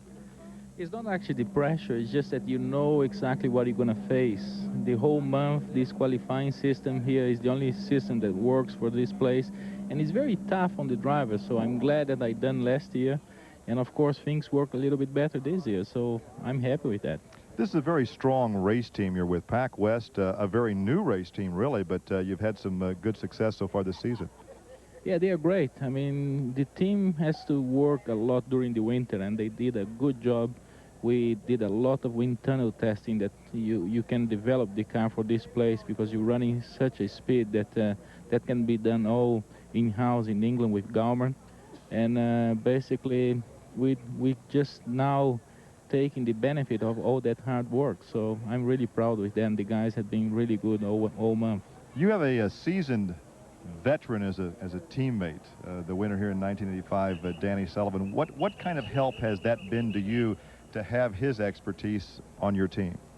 Well, that's good because Danny, of course, he won here in '85 and he won the PPG championship as well, and that's good for the team. And he has knowledge a lot more knowledge about this place than I do. So you can always go back and discuss things after the day's run. And if two brains are thinking at the same time, you're bound to get quicker sooner than other guys. When you first became interested in motor racing, who were your heroes? I mean, it's funny, I keep saying this, Emerson was my hero. I mean, he called me the same generation as him as a racing driver, but I first saw him racing Formula One when I was 10 years old. But I guess he's been doing so competitive for so long, and he was the guy that really triggered motor racing in Brazil, and that's why IndyCar is so popular in Brazil right now, because he was the first one that came over here and succeeded. So that's why we have the Brazilian bunch. So then how old were you when you finally met him? I think I was about 18. That was in England in '82. You talk about the Brazilian bunch. I think we have, what, 7 this month. But Emo has been trying to get an IndyCar race for his native country, and it appears like he may be making some progress. It may happen in a few years. Yeah, we're all working hard for that. I think for the Brazilian fans, that are going to be a huge step.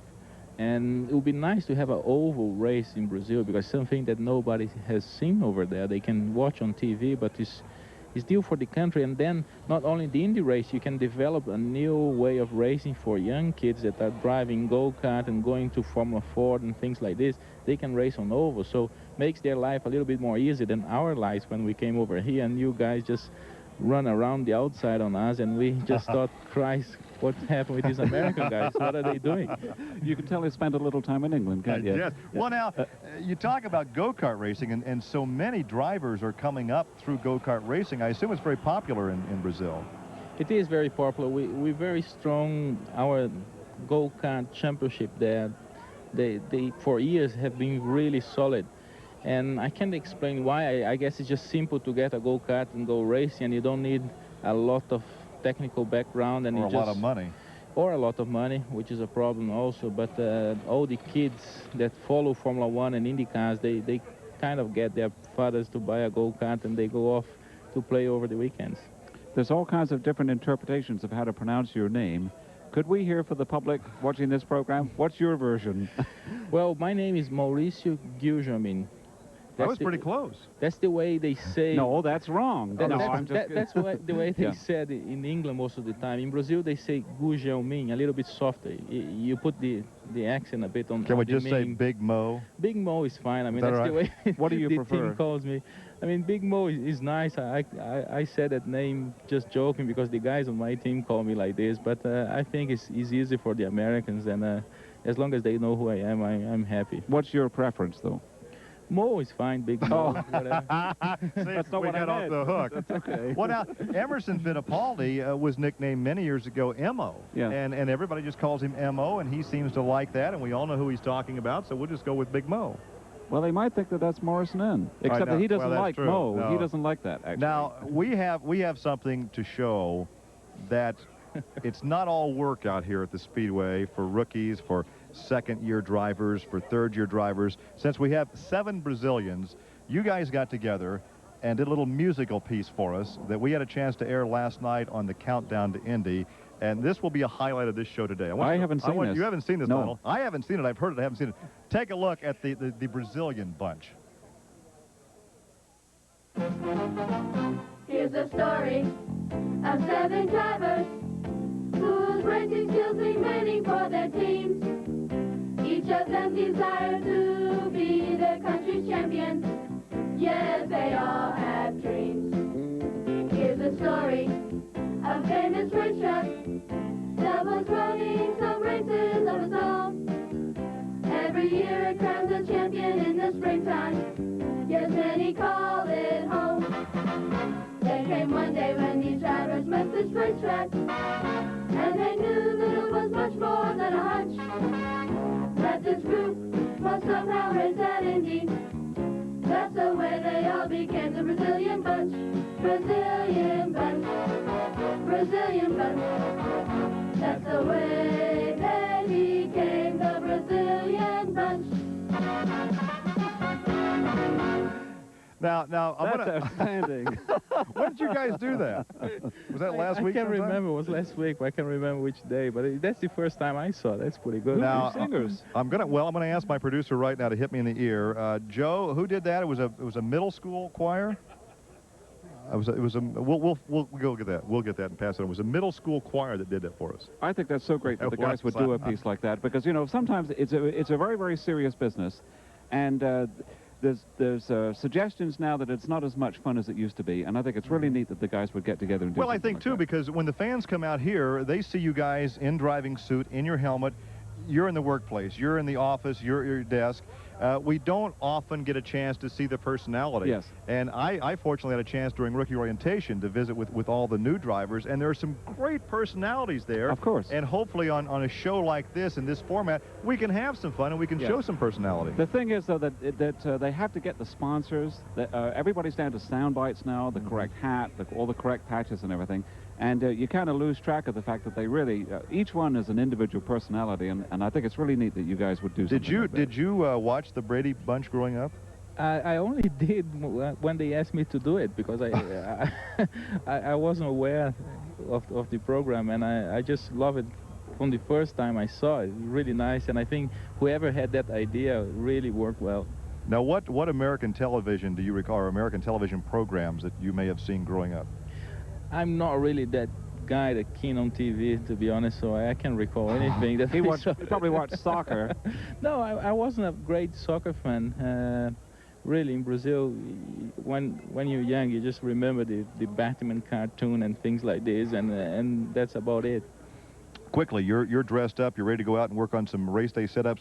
Will you be in your qualified car or the backup car? No, the backup. Our qualified car has been back since Saturday, just getting ready for the race, and we're just doing the work on the backup right now. Great place to start, outside the second row. You're going to have a good view of that of the front row when you take the green flag. What's the game plan early on? It's difficult to say. I mean, this is a long race, and I feel that I don't want those Buicks to get away, and I hope to have a good start and just be up there all the way, and then make my moves towards the end of the race when it's really important. We're glad you came by to visit with us, and hopefully the skies will cooperate, and we'll get you out there in a few minutes. I appreciate it. Big Mo. We'll just say Big Mo. We won't try to work on that name. We thank you for being with us. We'll take this break and come back with more live from the pit lane here at the Indianapolis Motor Speedway.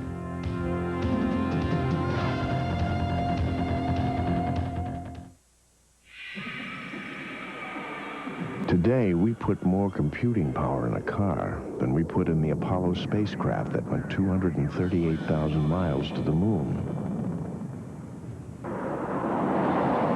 So now, your car may travel that far, but hopefully not in one trip. Are we there yet? The engine control module, another little black box from Delco Electronics. The toughest test of any fabric softener is hanging clothes up to dry. But Downy softness can make a difference. Mid-priced brands can leave clothes feeling stiffer. Downy gives your clothes a softer, fluffy feel. Come on into the most fluffy softness. Come on into Downy.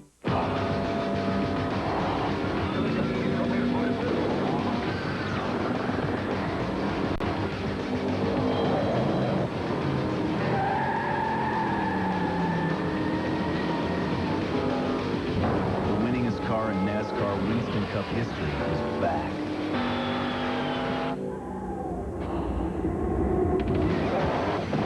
Introducing the race-modified Chevrolet Monte Carlo. I am Andre Ribeiro. Hi, I'm Gilles de Ferran. Hi, I'm Scott Goodyear. I'm Raul Boisel. Hi, I'm Stefan Johansson. Hi, I'm Scott Brayton. I'll be running every day at the Speedway in Menards Quaker State number 60 IndyCar. You can watch me on Indy TV. Be there. Problem. Your lawn equipment just doesn't seem to cut it anymore. Solution? Go to Lowe's Home Improvement Warehouse. Lowe's has the biggest selection of mowers, fertilizers, and lawn care supplies. Everything you need to shape up your yard. And nobody beats our prices, guaranteed. Because if you ever find a lower price, Lowe's will match it and take off an extra 10%. So where do you go when things seem to be getting out of control? Lowe's. Because Lowe's knows lawns and gardens. Put a smile on your face with our great chicken taste. from the kitchen at Hardee's. It's Hardee's new fresh and juicy fried chicken, now marinated for more of that great Hardee's taste in every bite. For lunch, try 2 pieces, biscuit, and choice of a side for just $1.99. So come on in and get it. And for dinner, you can get 8 pieces of chicken and 4 biscuits for just $5.99. Put a smile on your face with a great chicken taste. Fresh from the kitchen at Hardee's. Raindrops keep falling on my head. Just a few. Yeah, just a few sprinkles. About the time the pace car came out, we felt some rain. Hey, we have a crack team. I mean, we have a research department that is second to none. I said, who did the singing on that Brazilian piece? And they come back with the Northview Middle School. I think it was the 7th graders. You know, there was a lot of work went into that piece. I guess so. You had to arrange with all the fellows to get them together, suited up, do the choreography. That's not easy. That's not easy, to get them all together there at one time. You call that choreography? Yeah, that's that choreography. was choreography? Yeah, absolutely. Just walking down the track? Getting them together was choreography, and then to write the words, find a school that would do it, record it, and put it all together. And I think BJ BJ put that all together from Telex, and we appreciate that because, again, these guys have great personalities, and we had a chance to visit with Johnny Boyd a couple of days ago. Yes, and we talked about some of the pranks from years gone by, and we don't see the pranks anymore, but still these guys do have some great personalities, and it's unfortunate, I suppose, being a trade-off with all the money involved in this sport.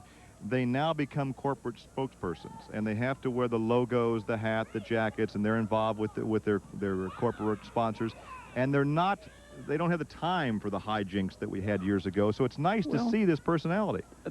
A lot of the humor was practical jokes, and that's not everybody's cup of tea. So I don't know that I would particularly miss the practical jokes, but just to be you just don't like lighthearted them being played on you.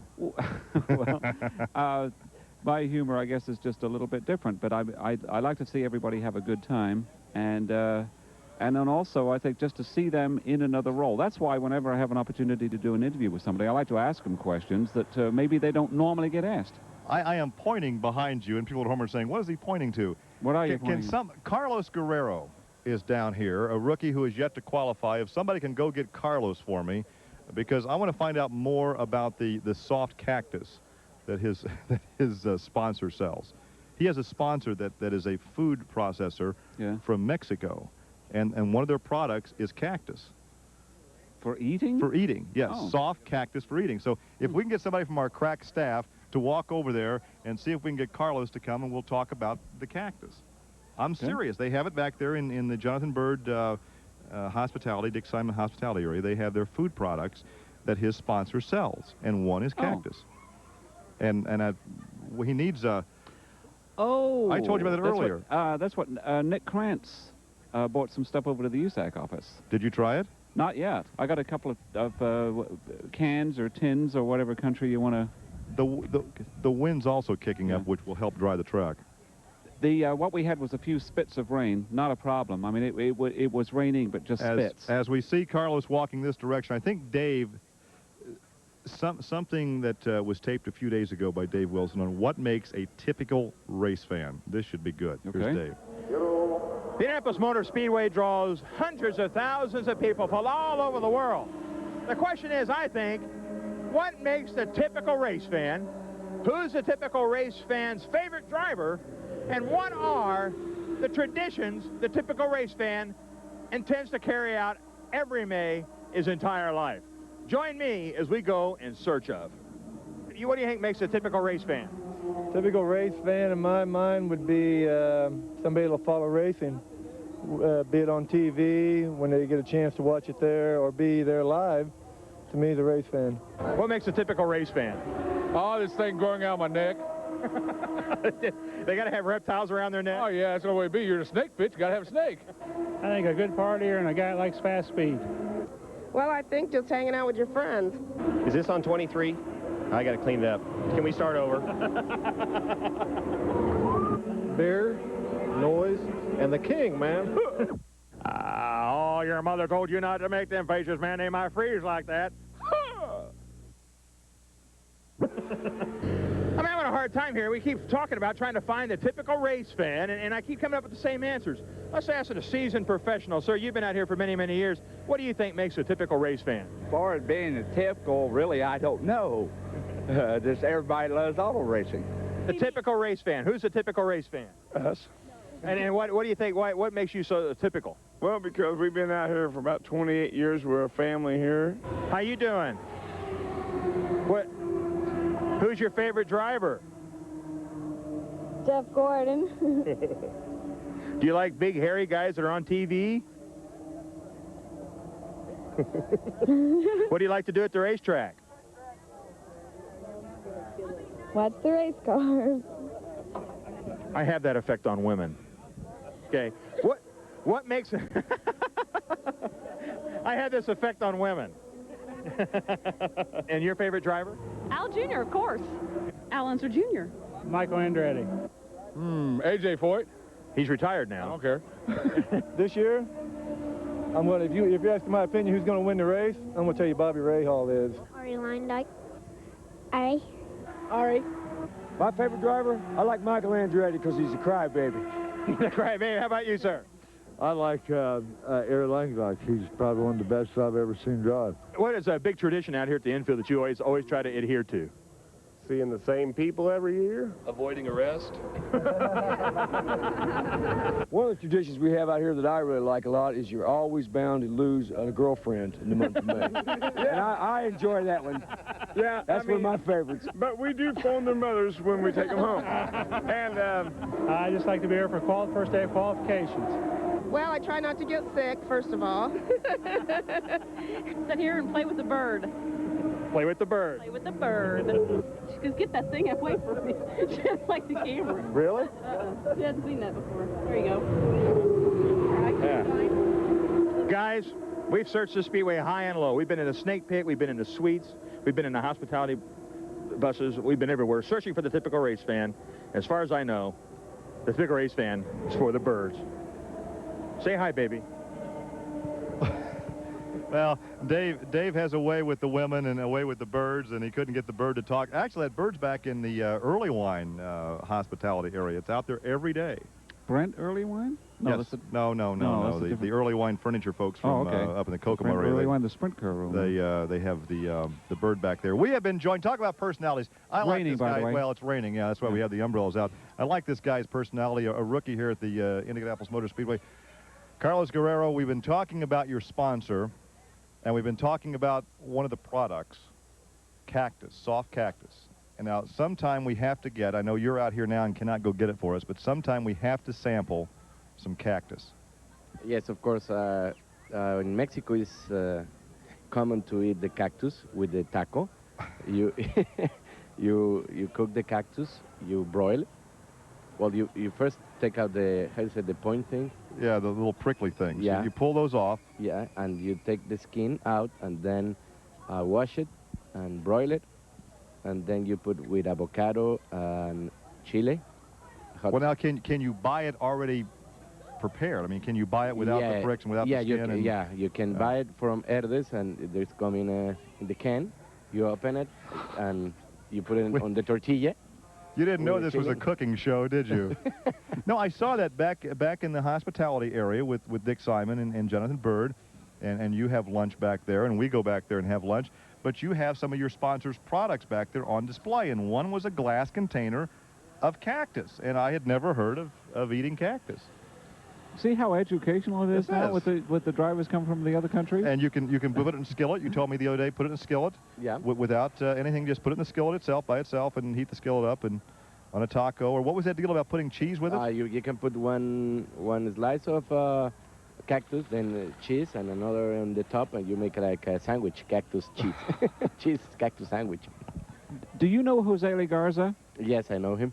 We haven't seen him here. I don't think he's been here since he drove in '87, and he went to Europe in '88 to drive for Minardi as their test driver, and then he retired at the end of that year. And I think he's been to Long Beach once, and I haven't seen him for 8 years. Did you see him from time to time? Yes, I talked with him yesterday. He's tried. Yesterday? Yesterday. He's tried to come here this weekend or the next weekend.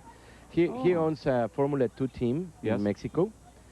We race against each other. Well, he like a team owner, and I'm like a driver. But he's planning to come up here. Now, his family is in the ice cream business. right? Well, I think he started that company.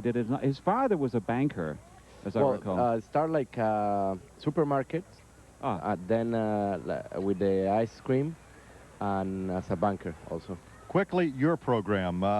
You were up to, what, 229 early in practice a week ago.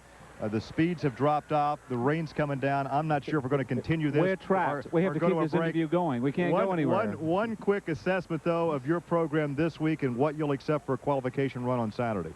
Okay, we are going to test the boost because we have yesterday problem with the boost, and we are going to go for a round with full tanks, and don't put it on him. I'm not putting the one. We're all trying to stay dry here. And we are going to take anything up 225.5. Okay. All right. We thank you for dropping by, and I want to try that cactus before the month is over. Carlos Guerrero, we'll take this break and then come back, I guess, to the rain at the Indianapolis Motor Speedway. We're not satisfied till you are at Reeves Buick Pontiac. At Reeves Buick Pontiac, satisfaction means taking care of you after the sale. That's why our We Care questionnaire asks you to rate our performance, our attitude, and professionalism. We Care is there for only one reason, to prove to you we really care and to make sure you're satisfied when you get these. We're not satisfied till you are at Reeves Buick Pontiac.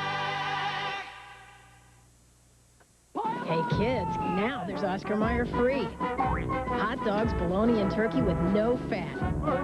And the taste every kid loves. New Oscar Mayer free brand. Shouldn't all you kids grow up with Oscar Mayer? The Indianapolis Motor Speedway, Indy TV, together, a reflection of the greatest spectacle in racing. And now you get the inside track to the qualifying runs of the world's fastest drivers with in-depth interviews. Well, right now, when you say speed here at the Indianapolis Motor Speedway, you only have to say two words, Team Menard. Find out who's up to speed and who's not with Indy TV's qualifying summary this weekend at 6 and 11. When it happens at Indy, it happens on Indy TV, the television station of the Indianapolis Motor Speedway. He's shot pretty bad. Yeah, well, the other guy's dead, so I got to get a statement from this guy. He'll need to hear his rights. Fine, then. His last rights. I think that's out of my jurisdiction. Cop a new attitude. Sirens. Thursday night at 10 on Indy TV.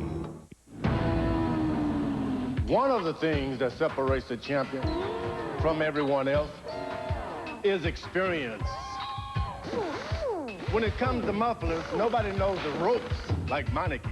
At Meineke, you'll always get a high-quality muffler at a great price, plus friendly, dependable service. They don't call us champs for nothing. Take it from the champ. At Meineke, you're not going to pay a lot, but you'll get a lot. I guarantee it.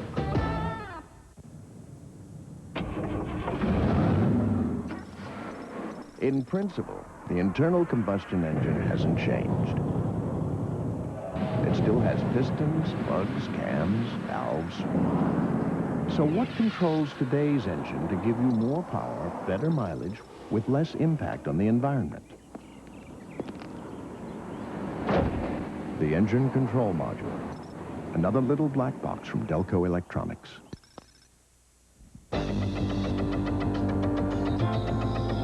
Indy Midday Live has been brought to you by Chevrolet. One automotive company has won more races over the last 30 years than anyone else. Genuine Chevrolet. And by Marsh Supermarket. Marsh, gonna make you smile. That 225 is looking safer all the time, Donald. A lot of people are asking me about Jose Ligarza. What's he doing these days? And I asked Carlos Guerrero that right out of the blue. I did not expect him to say. I talked to him on the phone yesterday. Anyway, if you were planning to come out to the track, I think you can probably hold off for a few minutes. Yeah, it takes at least, what, 2 hours to drive the track now, and we have a gully washer, and Yes, it's going to take a while before it stops raining. So what we're going to do, doggone it, Mother Nature's not cooperative, and we're going to take you back out to L.A. because the jury has just come in. So we will return you to the O.J. Simpson trial now and keep you posted on what may happen throughout the afternoon here on Channel 23. Normally we hear about it's raining in Terre Haute or it's clearing. We have a window in Terre Haute. I've not heard about a window so far today. No, I think it's pretty bad all the way around, and things can't be getting any more tense than they are in the Penske garage. They have to be. they have to be wondering what they're going to have to do. I guess they're all still in pretty good moods, but they're working on that Lola, getting the Lola they got from Bobby all dialed in. And look for them Saturday to go out. The first two cars in line are Allenser Jr.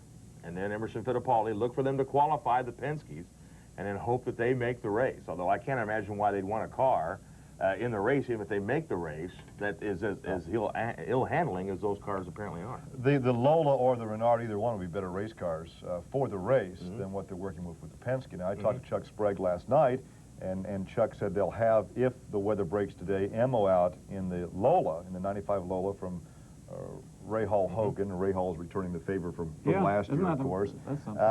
And Little Al's been working in the Renard, and I said, is there a possibility that you could qualify one driver in one chassis, one in the other? And of course, as you indicated, they want to qualify the 95 Penske's if possible. Right. But at this point, they'll go with whatever it takes to get in the show. They have commitments to sponsors.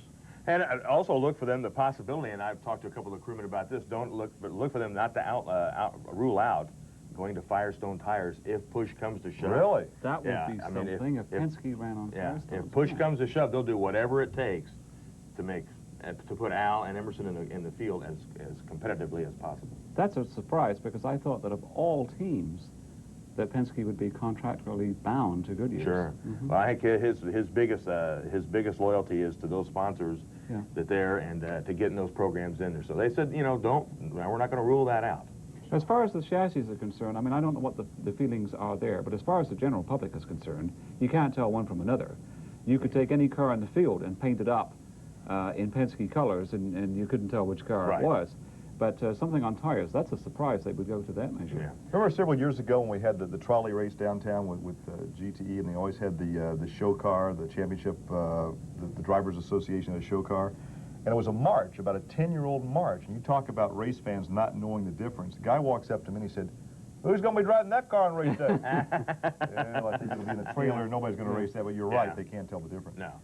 Some teams, though, are pretty doggone comfortable with where they're at. I mean, the Tasman team is awfully comfortable with where they're at.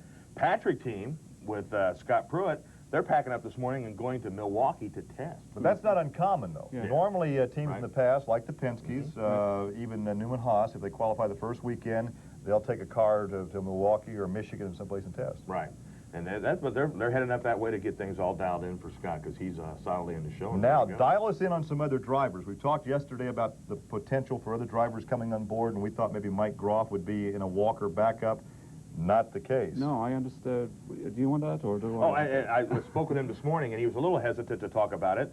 But Mike Groff, who worked so hard for Ray Hall Hogan the last couple of years in getting the Honda all dialed in, he has, I guess, agreed to kind of be in the bullpen for Chip Ganassi in case Brian Hurt is not able to run the car and get it all dialed in on carburation day. So he's going to be kind of back there in the bullpen for them. In fact, a little explanation on what might happen there. The chassis that Brian Herter had the accident with is the one that he had qualified.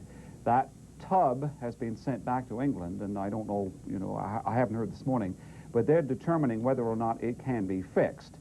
If it can be fixed, then it would return to Indianapolis, and if Brian Herter is in a position to drive it, then it would start in the position in which it qualified. If it cannot be repaired, the rules state that a substitute car may be a backup car, a twin sister, if you like, can be substituted. Although technically that car has not qualified, it could be substituted for the one which has. And then that would start 33rd with Brian Herter as the driver, if he was able. Now, here's the other combinations.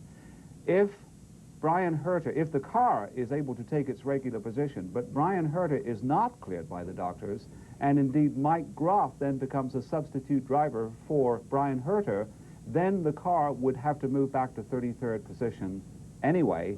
And if it is the final combination, which be that the car cannot be repaired and a substitute car comes in, and then the driver is not able to drive and a substitute driver comes in, we would have, I think, would be a first with a car that hadn't qualified and a driver that hadn't qualified, starting in 33rd position. But it's certainly within the rules.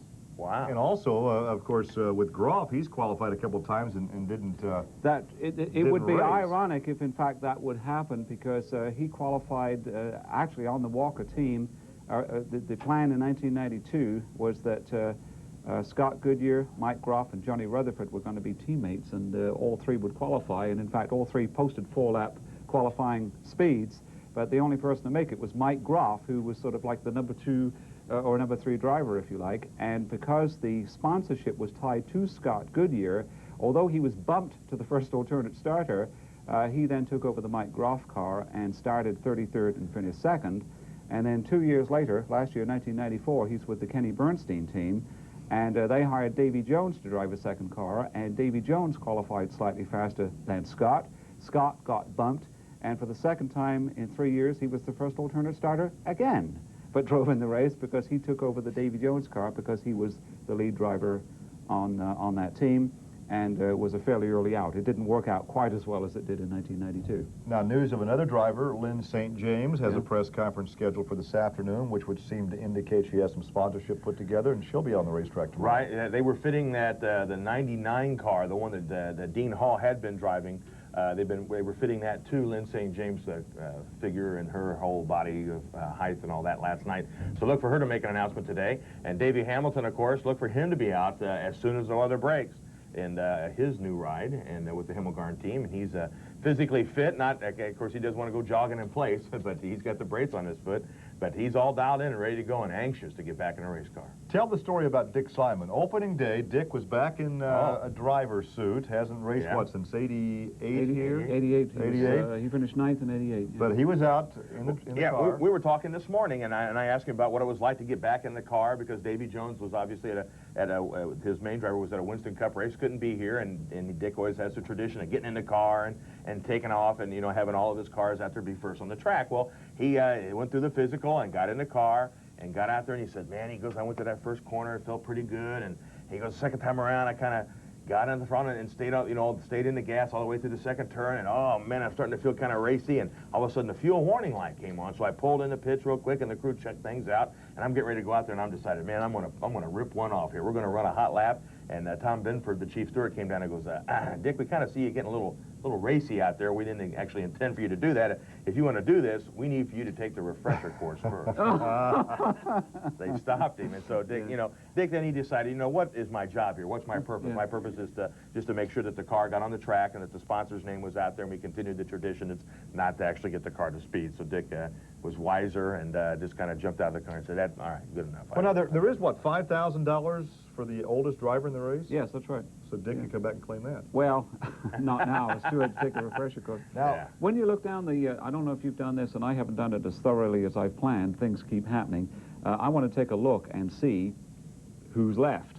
And you can't go really by the entry lists that are out so far and take every driver and car combination, because there are some that are still on there that we know are not going to happen. Apparently, although Dennis Vitolo is assigned to the second Pagan entry, I haven't gone down there and flat asked them, but all the indications I'm getting are I don't think you're going to see him on the track. Well, they lost the car.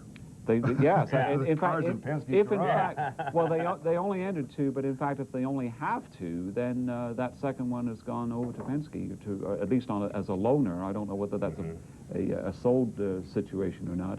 According to John Barnes, that's not a sold deal. They said, hey, you want to use the car? Here it is. Yeah. Well, Chuck Sprague told me last night when I asked, I said, in layman terms, how do you guys write up a contract to borrow a car? And he said, it's spelled out that if they go out and just test with it, you know, it costs so much money. They pay for the cost of repainting the car, if it's wrecked, repairing the car so it goes back to the original owner in the original condition. Then if we qualify the car, you get so much more. We race the car, you get so much more. So it's broken down. Now, what I find fascinating, I mean, this guy has a great working knowledge, as you alluded to yesterday. People don't know how he finds all this out. He has a deep throat. He has a secret informer. Really? We have the scoop right now. Oh. We have it. Okay. One of the most important parts about covering the Indianapolis 500 is information. Now, how we get our information is a guarded secret. With me now is a gentleman, and I hesitate to call him a snitch, but he's an information gatherer, and for his own protection and safety, we have hidden his identity. Hi there, Informant A. Now, let's just find out your credibility here. Okay, exactly. What is one of the stories that you broke so far this month of May? Well, I revealed the fact that Roger Penske had acquired the Renard from Pagan Racing. Okay, what else? The fact that he's now acquired a Lola from Ray Hall Hogan Racing. Okay, you were the first to get that information. All right, now, what kind of stuff you see coming up? What kind of inside info can you give us? Roger Penske has Musco Lighting at Michigan International Speedway, and Big Al and Uncle Bobby and Mario and Sam Posey are testing up there in 7-hour shifts, and Paul Page is changing tires up there. My land, this is all coming true. You're kidding. This is true? Yeah, Barney Navarro's bringing the Rambler back. You're kidding. I love the Rambler. You know, he may only make the last row, but then he can go to Robin Miller's party. And AJ says if one more foreigner qualifies, he's putting his helmet on, he's getting in the show. Wow, this is great. I can't wait to see it. Hey, wait, what? Hey, guys, where's lunch? Oh, no. All right. Back to you guys. Who was that? Was that Tony George in disguise? Was all of that true? Oh, well, that was my informant. See, How'd you got to you find filter this out. guy? Well, you know, he's just a real bird who's out there. He's always, you know, got his nose to the ground. And so, you know, you got to filter through some of that. I knew who that was before the Filter voice started. Filter through all of us, what you have to say. We'll take a break. We'll come back to Garage 23 here at the Indianapolis Motor Speedway.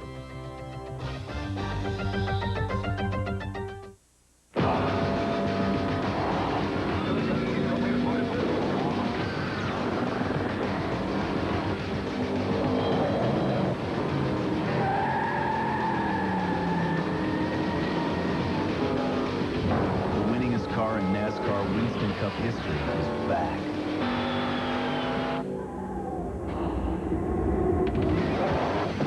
Introducing the race-modified Chevrolet Monte Carlo. Hey, if you're like me, nothing says summer like grilling on yours truly. And when it comes to steaks, chops, and burgers, no one gets me smoking like the Marsh Meat Department. More choices of fresh, lean beef, more fast, friendly service. That's pretty close. And the oldest driver ever to win a USAC event. Ralph Liguri joins us at the age of 65 3 years ago. He won a USAC midget event at the Indianapolis Speedrome, making him the elder statesman of USAC competition. But if Mel Kenyon keeps racing, he's what, 62? He was born April of 33, so he's 62 right now. 62, so he's getting close. Now, you started racing, actually, I have to tell the story about Ralph. You started racing back in the late 40s. 49 to be and exact. And in 1990, you came to the Speedrome to race a midget with one purpose, to say you've raced in 6 different decades. And then what happened? Well, after I got in the car and started driving, I realized that I could still run with the guys, and I said, well, hell, I'm so damn bored, I'm going to go back racing. A lot of people don't know that Ralph actually ran NASCAR for several years and finished 8th. Did you know this? He was 8th in points. There's in a picture. He brought a 1954. picture from the beach, on the sand, when he was racing the stock Now, car. is that with one of the Speedway cars, or is that with the... Because he with ran the in the stock Speedway car. division, which lasted just over 1 season. Well, no. Oh, photographs. Yeah. This is... Which type camera are we going to? We're going to this one over here? This one over here? Can you just hold that one up there, Donald? Certainly. I feel like Jay Leno. Can you get a shot of this? What about this car here? This was what year? That's 1955. I won at Old Bridge Stadium. That was a Grand National race, which is now Winston Cup, and I won the race that day, and I was driving for Chrysler Corporation. I like your driving suit. Well, that was big-time stuff back then, man. White ducks and white shirt, that was it. What year was this, Ralph?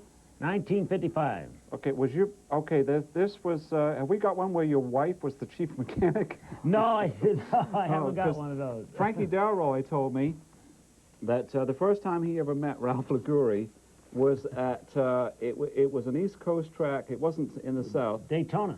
It was Daytona. We were running on the beach.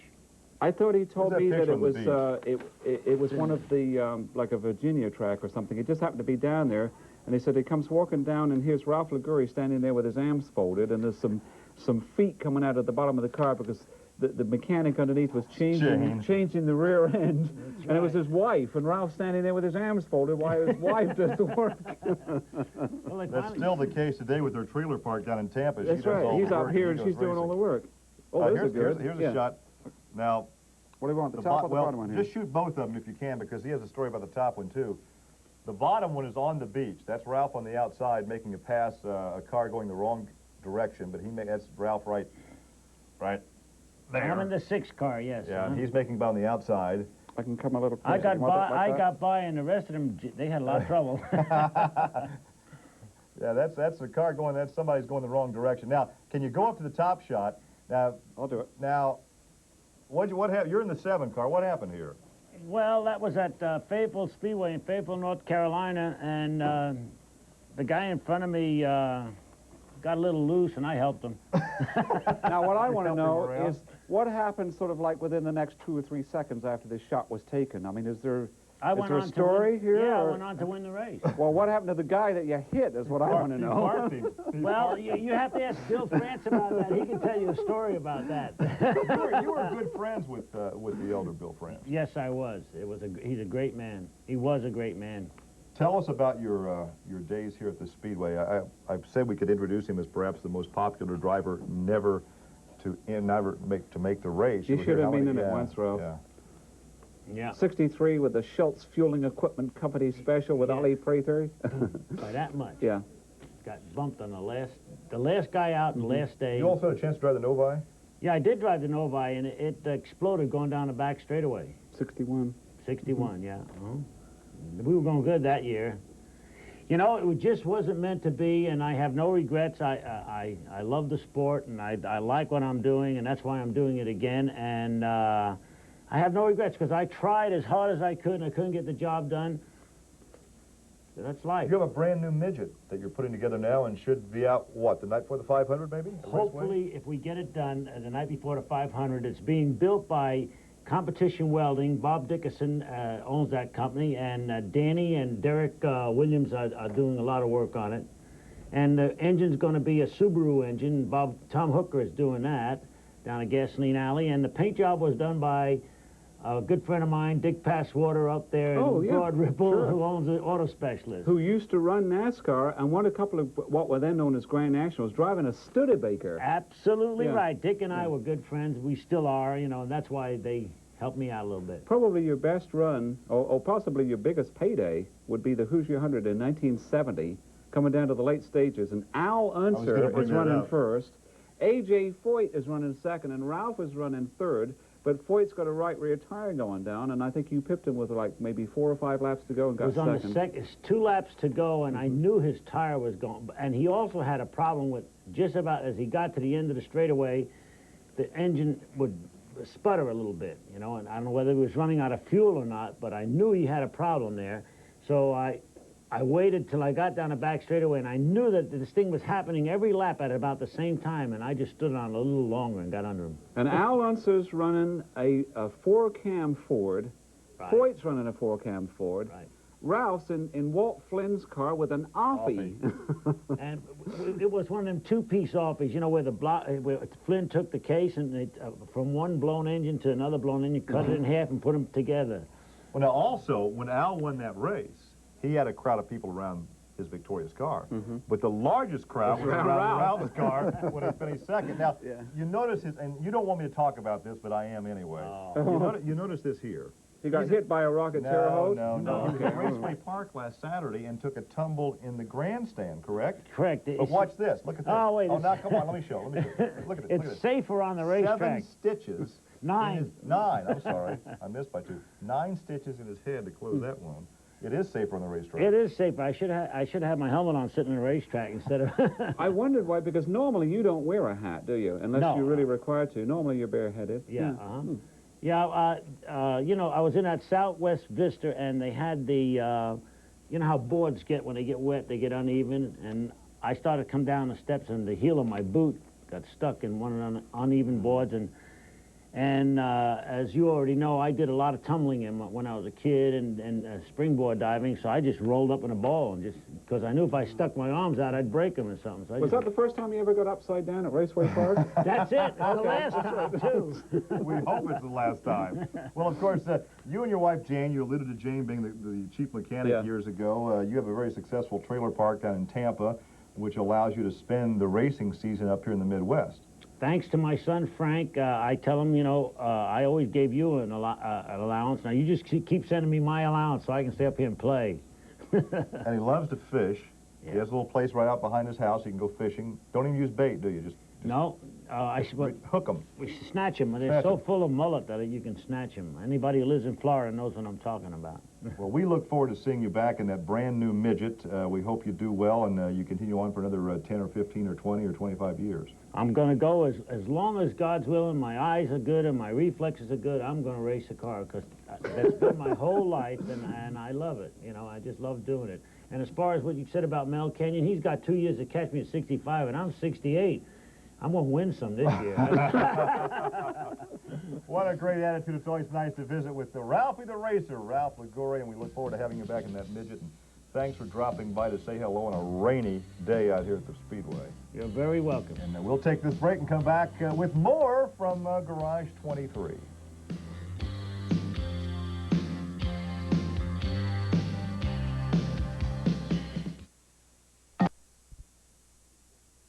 Garage 23, Donald Davidson, Gary Lee, and we have one picture we want to show of Ralph's career. This was what, 1957? This is 57. Langhorne? Yeah, Langhorne, Pennsylvania. It's a 1-mile dirt track, and they ran a 50-mile race, which is very unusual because usually it's 30 laps on a half.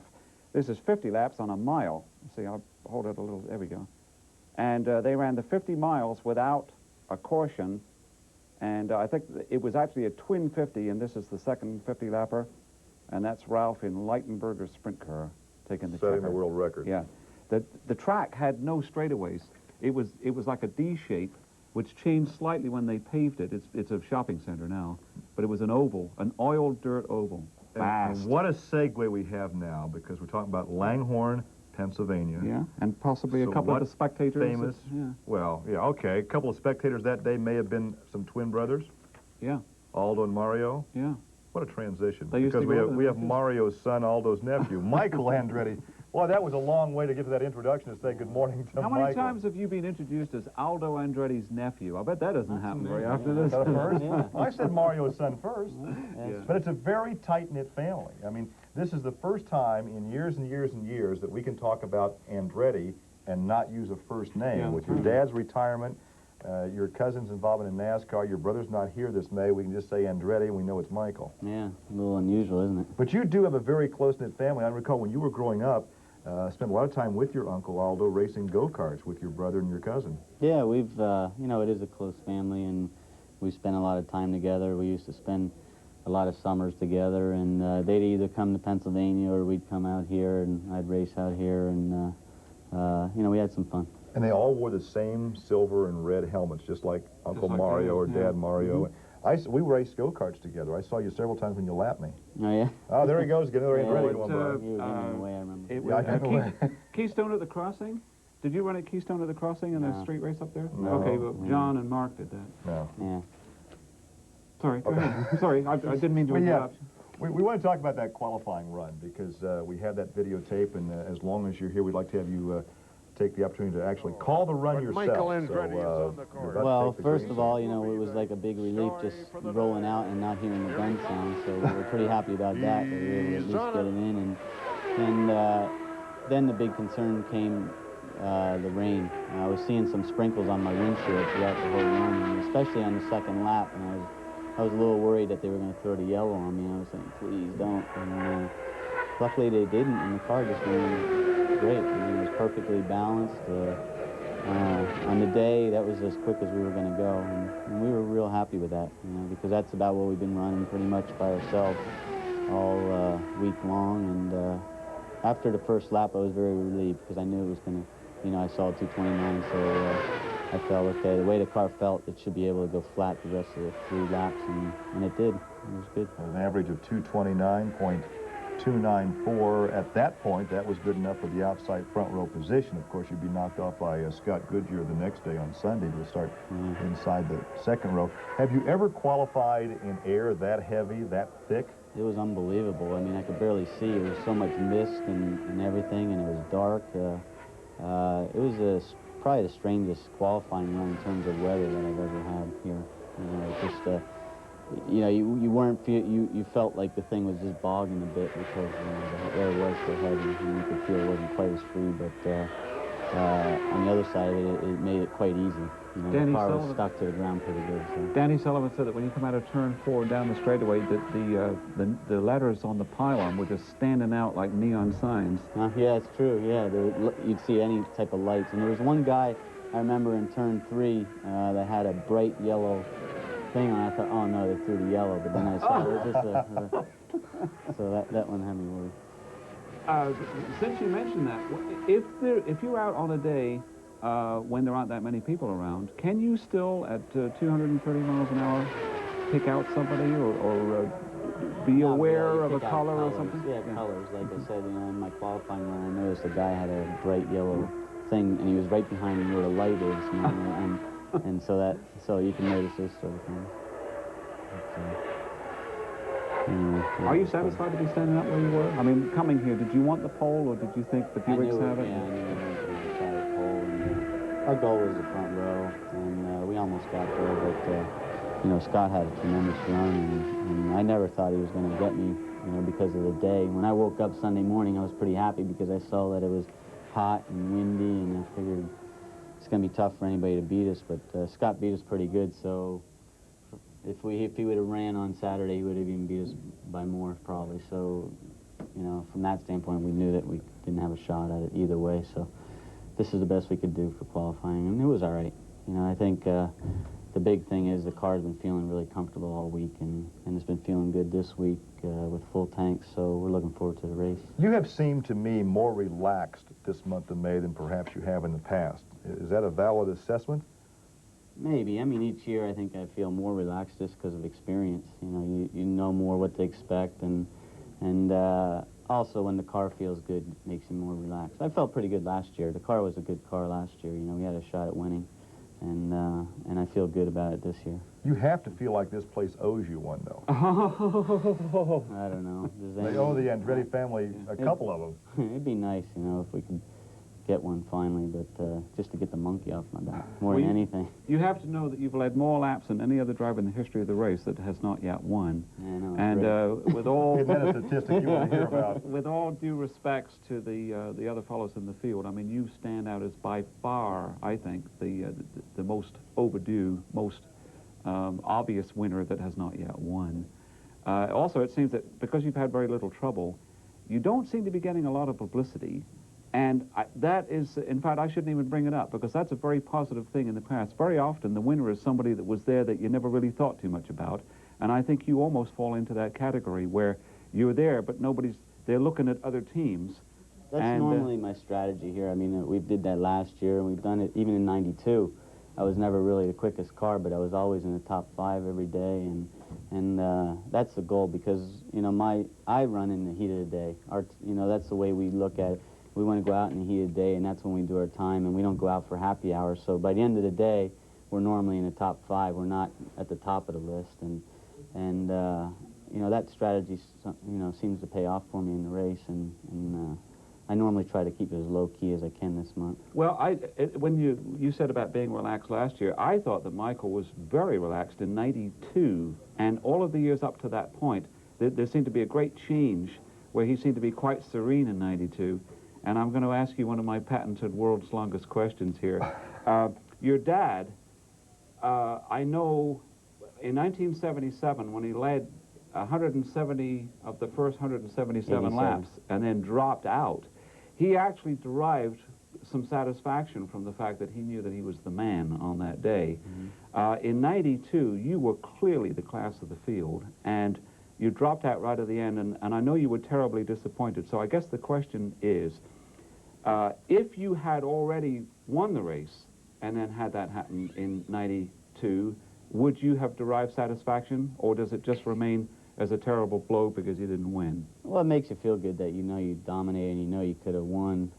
But I think '92 was a little different than '87 because of all the other things that happened in the race for me, you know, with my family, with Jeff and my dad getting hurt. And those things were more on my mind at that time than actually losing the race. And so it was a little different in '92 than '87. But when you sit back now and talk about it, I'd say, yeah, it was nice to know that, you know, we can win. It's better to be in that position than to never be in that position, you know, and, you know, we know we can win it, and we just got to win it.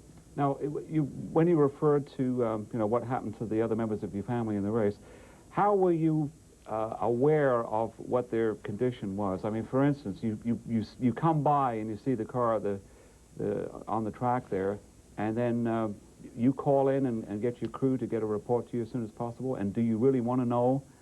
Well, or do you try to block it out? With my dad, I got a report pretty quick. And I saw that he was, like, standing up in the car, and I saw that he was a little pinned, but it looked like he was going to be okay. And I saw the front of the car, and it didn't look real bad. So I felt a little bit better. And then they finally did tell me, you know, 10 laps into the run, that after that happened, that he's going to be okay, has some broken toes or whatever. And so I was a little relieved there. But with Jeff's accident, it was a different story. I mean, I saw how long it took him to get out, first of all. And then when they were towing the car away, I got a good look at the car, and I saw there was nothing left of it up to the dashboard. So I was very worried then, and I knew that he was seriously hurt. And I kept trying to get reports the rest of the race, and I wasn't getting any. And so I knew it was really bad. And so that was tough, because it was tough to keep my concentration at that point. And the only thing that kept me going was, I want to win this for them, you know. That was the thing. I want to win this race for those two. And then unfortunately I was taken away. Well, on yellows, of course, you'd have time to think about that, but what about when you're back up to speed? I mean, could you focus totally, or was that still at the back of your mind? It was at the back of my mind, you know, it really was, but the problem was I had such a good car and such a dominant car that you had too much time for your mind to wander, and it was, you know, I mean, it was really tough for me to keep my concentration those laps, and if I would have been in the heat of a battle, it would have been a different story. Then you just, like at Milwaukee when I won, when my dad hit the wall there, I was very worried about him, but I was in the heat of the battle with Roberto Guerrero, so that took your mind off of it. But in there, the last 100 laps or whatever it was a long time, and it was tough to keep my concentration. I think a lot of people probably would think that if you're in the front in a long race and you're leading easily, that you know, that's very comfortable for you. But in fact, that's a real challenge, is it not? It's tough. I mean, first of all, you start hearing noises, and you think, oh, there's something wrong with the car, or if something feels just a little strange, you start wondering what's going to go wrong, and it's really tough when you have a dominant car like that, because you know that's when you make mistakes with your concentration, and you know, you have to really talk to yourself the whole time not to, you know, screw up.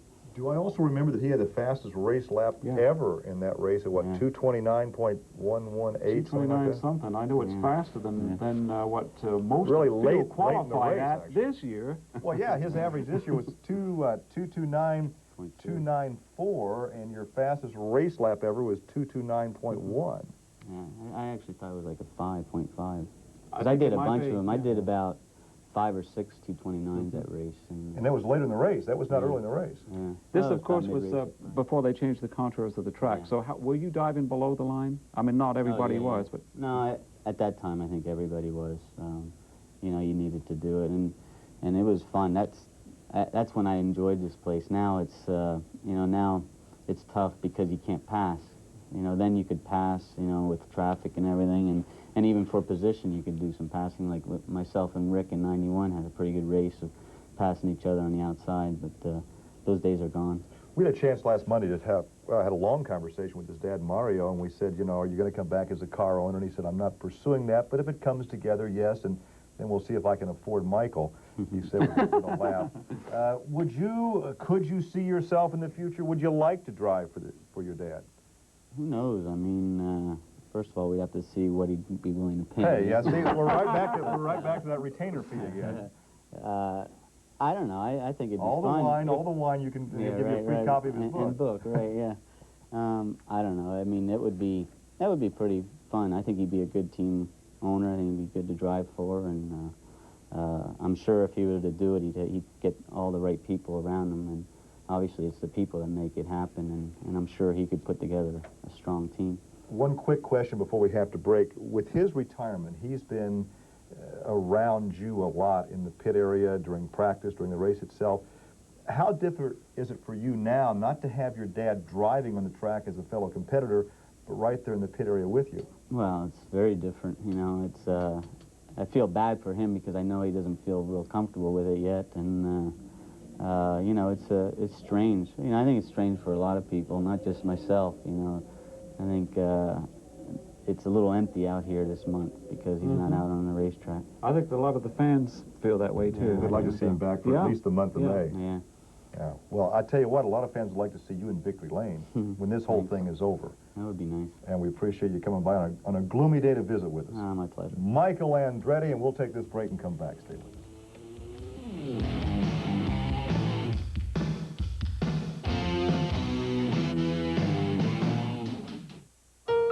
Ever wonder why they use dummies in those crash tests? It's simple. Dummies don't have pain and suffering. Dummies don't have big hospital bills. Dummies don't worry about missing a paycheck. You're not a dummy. And Tabor, Fells & Tabor won't let you be treated like one. If you've been seriously injured in an accident, call Tabor, Fells & Tabor at 236-9000. We'll help put your life back together again. Hey, if you're like me, nothing says summer like grilling on yours truly. And when it comes to steaks, chops, and burgers, no one gets me smoking like the Marsh Meat Department. More choices of fresh, lean beef, more fast, friendly service. And to get you really cooking, Marsh will double your money back if you're not 100% happy. Guaranteed.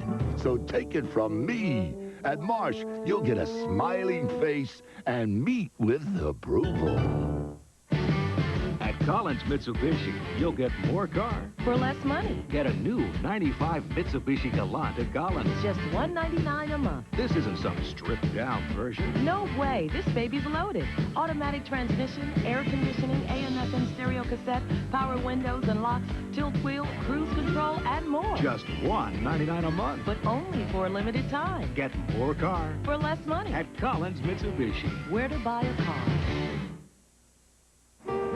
Mommy, how do brakes work? They'll explain everything, dear. Brakes for shoes? They'll tell us all about it. How can you buy brakes if you don't know anything about them? Because I always shop with people I trust. When it comes to brakes, it's not what you know, it's where you go. You can always trust the folks at Meineke to give you quality, dependable brakes at a great price. I trust the champ. Take it from the champ. At Meineke, you're not going to pay a lot, but you'll get a lot. I guarantee it. 78 years of the Indy 500. Now you get to decide the race of the century. Vote for your favorite race and you're automatically eligible for a grand prize trip for 4 to the inaugural Indy 200 at Walt Disney World. Call us on the Indy TV Race of the Century vote line toll-free at 1-800-463-9881. That's 1-800-ND-TV1. One entry per household, please. Watch for the Race of the Century Saturday mornings at 10. And if you see your name, call us back and you're a winner.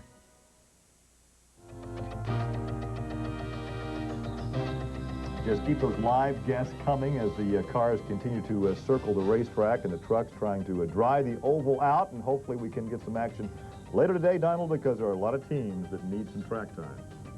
It's they do want to get out there. And the Penske's among them, yes. One team, because they have, 3 different chassis. They have, once again, Roger has the 95 Penske's that they hope to qualify. They're in the head of the line for Saturday. Yes.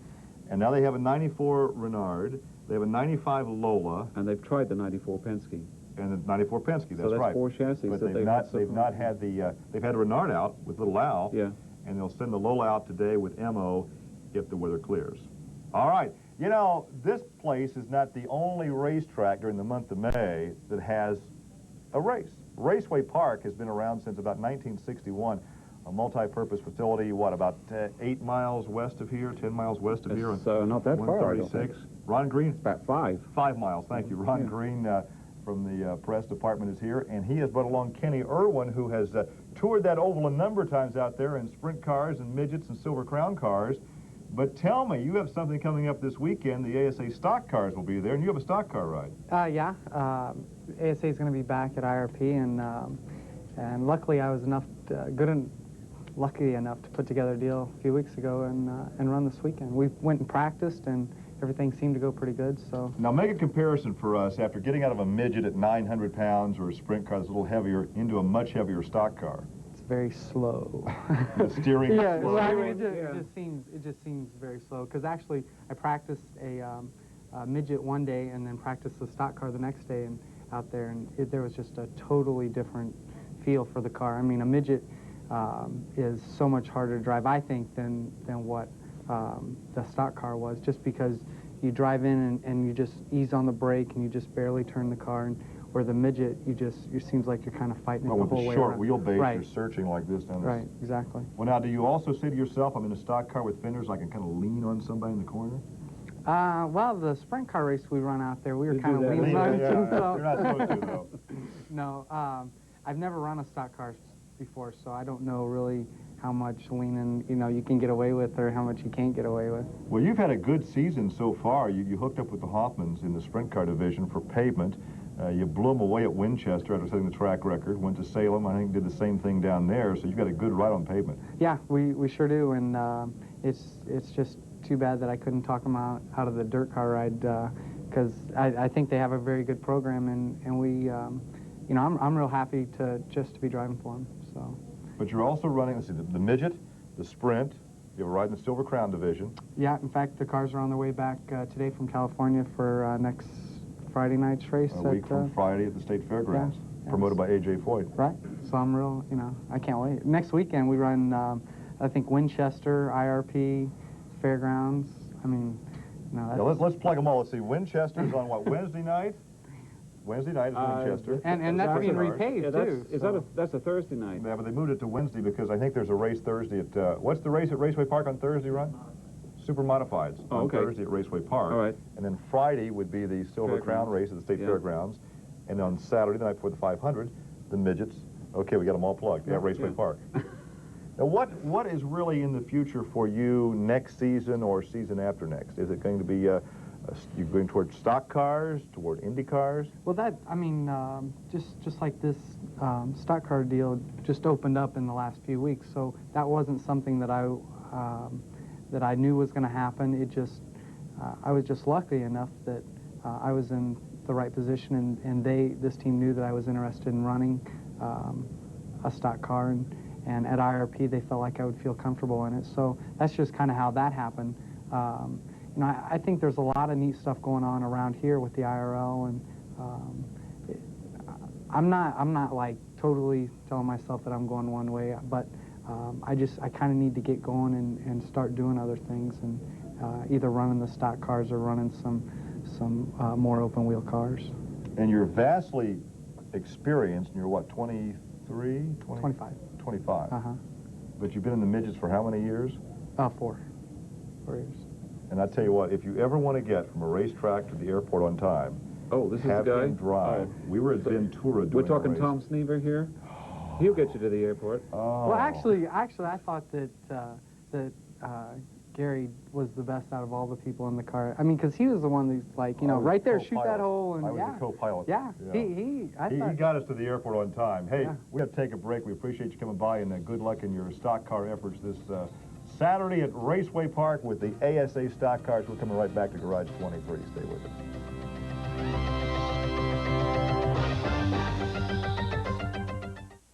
What would you do for a Klondike bar? Hey, fellas, would you play patty cake for an almond Klondike? Excuse me! It's got creamy vanilla ice cream and fresh roasted almonds.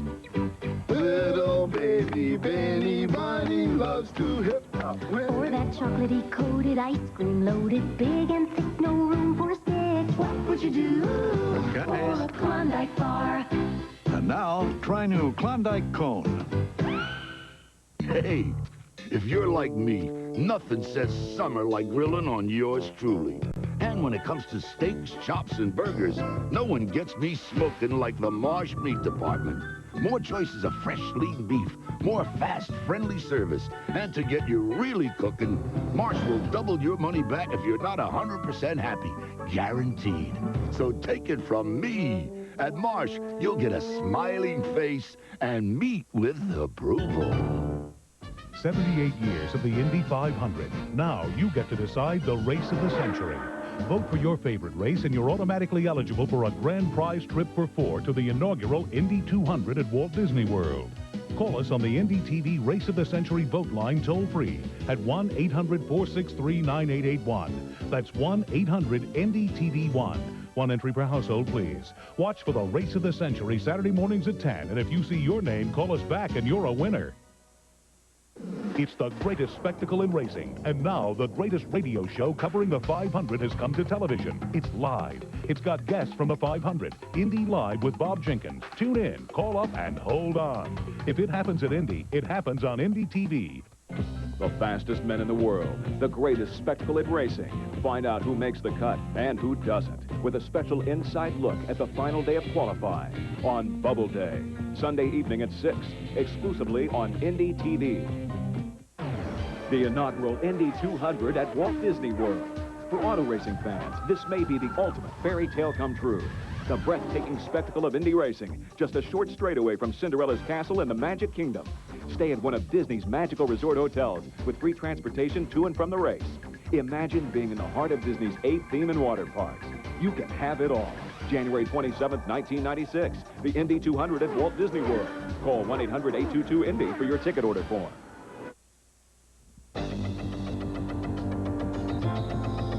Indy Midday Live has been brought to you by Chevrolet.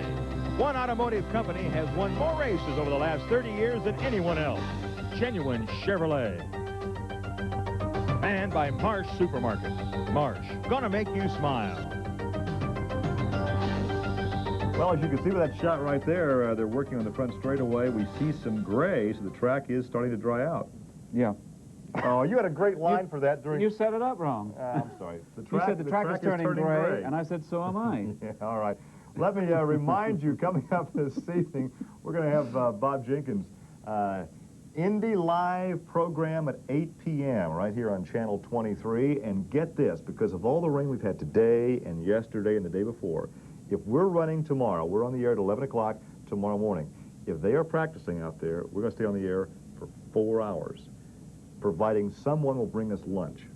Yes, somebody we're going to have a good somebody breakfast tomorrow. Bring us lunch tomorrow. We're on at 11 o'clock, and if they're running, we'll be on for 4 hours because that's the last full practice day before the run for the last 8 starting positions. And I still say that 2:25 is safe. Okay, we would imagine that the lunch hour would be waived tomorrow. Perhaps, because that is right. Tom Binford's choice, and under the circumstances, I imagine they'll go straight through. And we understand that the forecast is good for tomorrow and the rest of the weekend. Yes, and we are not going to waive lunch today because I'm going to lunch right now. We're going to take you back out to Los Angeles for more of the O.J. Simpson trial, and if anything happens, we'll be here to keep you posted. Remember, tomorrow at 11 o'clock. We'll see you then. Thanks. What happened to him on Tuesday when the car swapped ends and slammed the outside wall very, very hard. He was unconscious as the car rolled to a stop. Now, as far as today's news concerning Herta, no real update there. However, he has been given a backup driver, Mike Groff, who will be filling in for him. We'll talk more about that. Let's take a look now at some of the news of the day. The 29th Annual Switzer Award for the best example of excellence and innovation in engineering was handed out this morning to Epic Technologies for their tire monitoring system. One of the things that we believe this device will do is enable the team or the driver to know when they've got a puncture and prevent accidents like that, and it happens a lot. The device made its first appearance on passenger cars, but Chris Monroe and Don Nowicki made the adaptation so it could be used on the Team Penske race cars. They received $5,000 for their efforts. Good news for Lynn St. James. Last week she lost her sponsorship, but today the Whitlock Corporation, owner of a chain of Midwest auto parts stores, came to the rescue. This is a big step for us.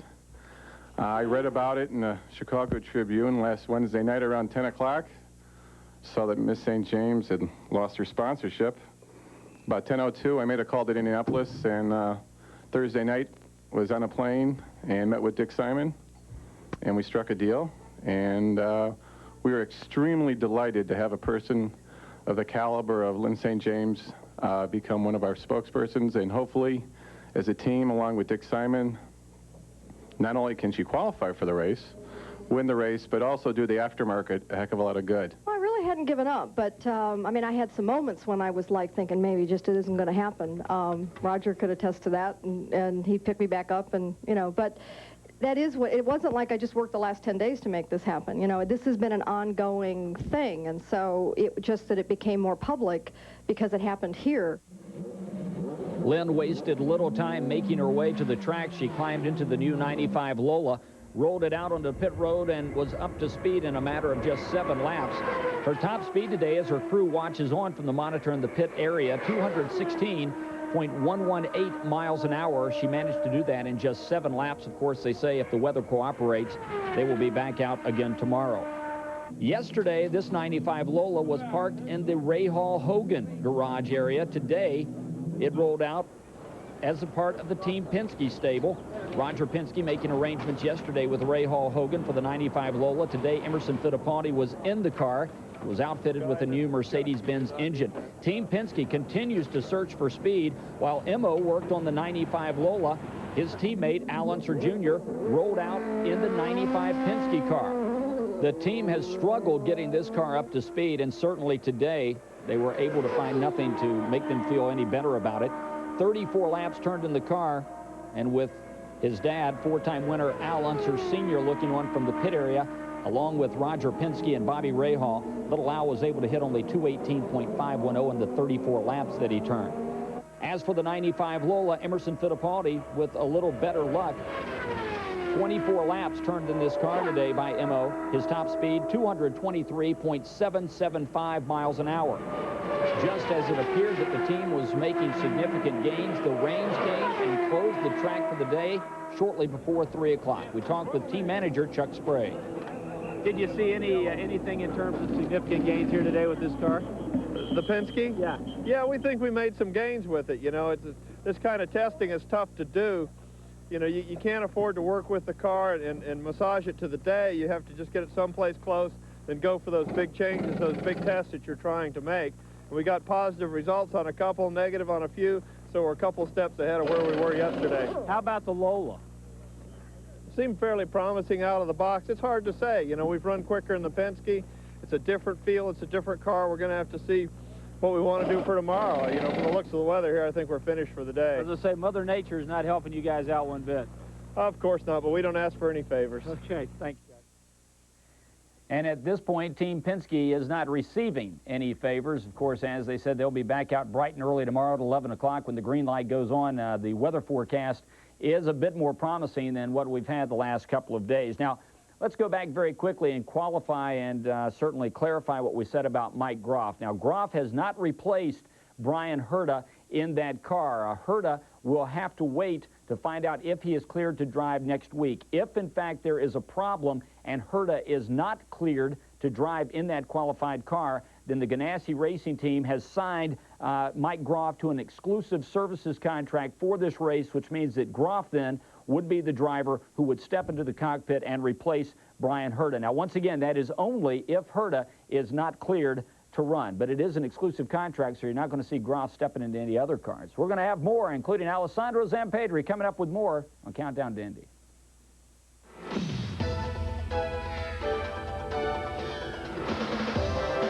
Portions of Countdown to Indy are brought to you by Honda, building quality automobiles in America for the past 12 years.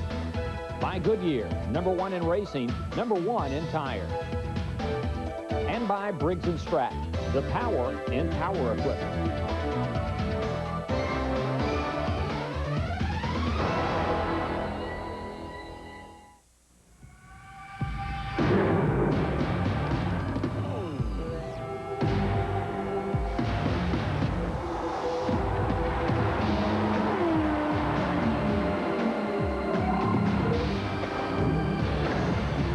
A lot of engines perform on race day at the Indianapolis 500, and no matter what machine they're powering, they're expected to put it all on the line all day long.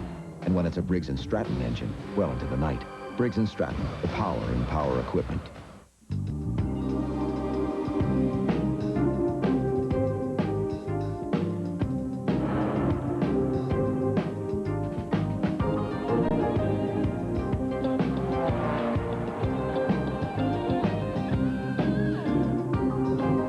At Honda, we've already put together quite a chapter for ourselves in racing history.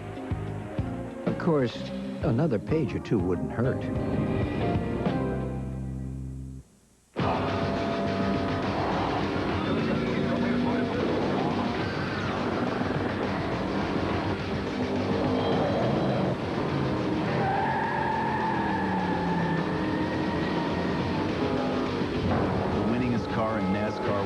Cup history is back.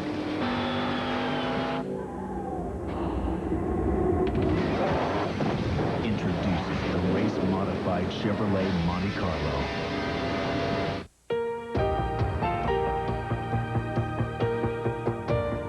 Winning a championship's a tough deal. You got to want it real bad.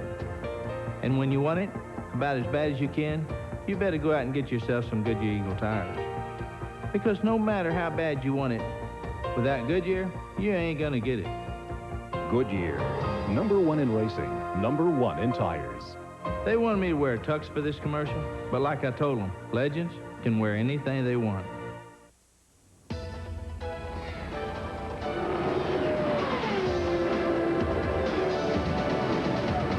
That's a live picture here at the Indianapolis Motor Speedway. Rain falling in Gasoline Alley, and of course the track is closed for practice. We've been trying to find out from Alessandro why they just don't put rain tires on those things and head on out. This is Alessandro Zampedri, certainly one of the talented rookies here this year. Welcome to the show. It's great to see you. Thank you very much. Congratulations on being the first qualifier for this year's race. I know that had to be a nerve-wracking experience, and you're happy to get it out of the way. Yeah, I was very happy on Friday actually, when Walter Payton drove #3 for my qualifying run, and but I wasn't too happy when I saw the weather, and that, as everybody knows, affect a lot the speed. And as you can see, Walter, he was having a lot of fun in the pit. Dale Coyne there as well, the Exactly. co-owners of your car. Here you are rolling out. What goes through a driver's mind the first time he takes the track here for his qualifying run? It's really incredible. I mean, the feeling and what you feel when you are there, it's incredible. I was really concentrate. I tried to don't look in the stand. You know, all the people that were sitting there, it was just I mean, you'll be running all week and during the ROP with nobody in the stands, and then the qualifying day you go out and there's all these colors in the stand. It's amazing. Just wait until race day. Yeah, everybody told If me you that. thought that was something, just wait until race day. Now, we're watching your third lap being completed here, and obviously you had a great run, a solid run, 225.753. It was interesting because a lot of folks thought after the first weekend of qualifying that those guys that qualified in the 225 range could be in trouble, but we haven't seen anybody really come close to that during practice this week. You are right. I mean, everybody after that run, he wasn't very sure about if this speed it could be a safe speed. You know, before everybody started running, they were saying 222, 223 was the bubble speed. But now it seems to raise up this bubble speed, and I really hope that I'll be in a safe position. I'm 5th in a row to get bumped. So I feel very confident about it. My car is just great, and we'll be running very consistent all week long. So I really hope and look forward to take the start of the race in my 17th position. Well, your 4-lap average in your Ford-powered Lola, 225.753 miles an hour. A big sigh of relief in the cockpit when you saw the checkered flag to end the run? Yes, but I tell you one of the things. I was sitting in the car, and on my dash I have my speed, my average speed, and I did my 4 laps almost the same. All 3 were around 225.7, and I didn't see the speed changing, so I thought that I had a problem on my telemetry because I was running all the same, and I was trying harder and harder. But then when I pit and when I finished my run, they told me on the radio that it was 225.7, and I was very disappointed because we've been running over 227 for all week, and my best speed was 228.9, and I was really looking forward for a great run, but it wasn't. I was the first one out, so I can't compare my speed to anybody else. But actually, once it was over with, you were just about right, because all of the drivers, it seemed, lost about 3 or 4 miles an hour over their best practice. Exactly. Run, yeah. After that, I saw Brian Herta going slower than me, and he's been running 230 all week. And then Paul Tracy just beat me for nothing, and Paul Tui was running over 230 all week long, so I thought probably I didn't do a bad job. Right. So I was quite happy after that. Well, nothing to fear. You're in the middle of row 6, 225.753. You know, a rainy day at the track, there's nothing quite like it, but don't think these drivers take the day off. They certainly don't. Let's head out to Gary Lee, who's standing by at the garage area. Gary?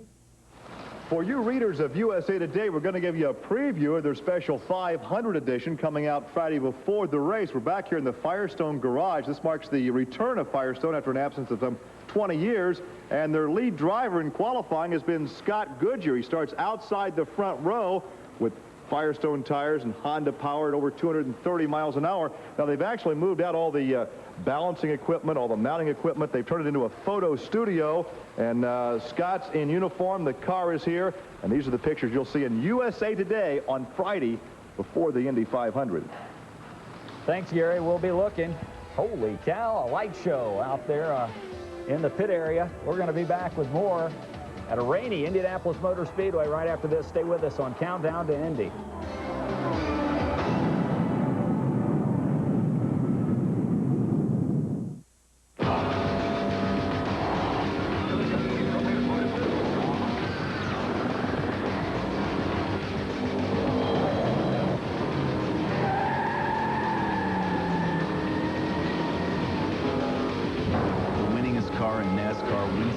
History is back.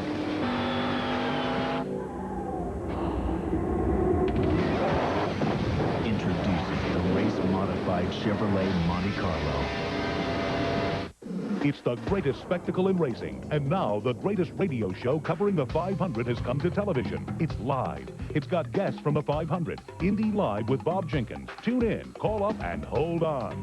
If it happens at Indy, it happens on Indy TV. Join Indy TV, Channel 23, for exclusive coverage of the 1995 Indianapolis 500 Victory Banquet.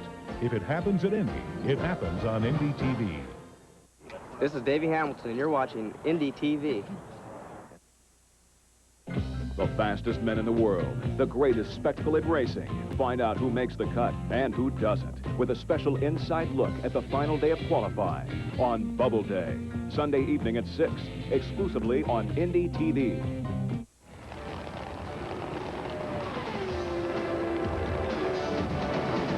The rain continues to fall here at the Indianapolis Motor Speedway. It's Thursday, and we had 1 hour of green light practice time. We'll be talking more with rookie Alessandro Zampedri in just a couple of minutes. You know, this is a very special year here at the Speedway. 50 years ago, an industrialist, a man who had a vision from Terre Haute, Indiana, a man named Tony Holman, bought a place that was dilapidated and run down, and 50 years later, it has become one of the most spectacular motorsports facilities in the world. Let's take a look back.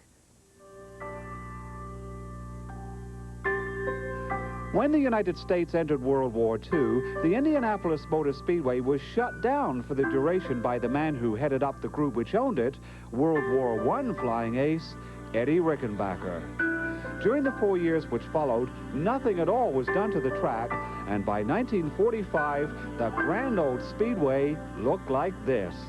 It had fallen into a terrible state of disrepair. Three-time 500 winner Wilbur Shaw had visited the track to test tires near the war's end, and he feared for the future of the place he so cherished. He searched for someone to purchase it and save it, and he found Anton Holman Jr. of Terre Haute, Indiana. Tony Holman liked the idea of the 500 tradition, and in November he acquired the track from Rickenbacker's group. Tony was concerned that after a 4-year layoff, people may have forgotten about the 500. He needn't have worried. The race day crowd in 1946 was massive. It didn't seem possible, but the track was ready to go. Tony vowed from the very beginning that he planned to turn any profits made by the track back into it, and he was as good as his word. Double-decker grandstands sprung up in 1949. The landmark pagoda came down after 1956, and a new tower appeared in its place, along with a separated pit lane.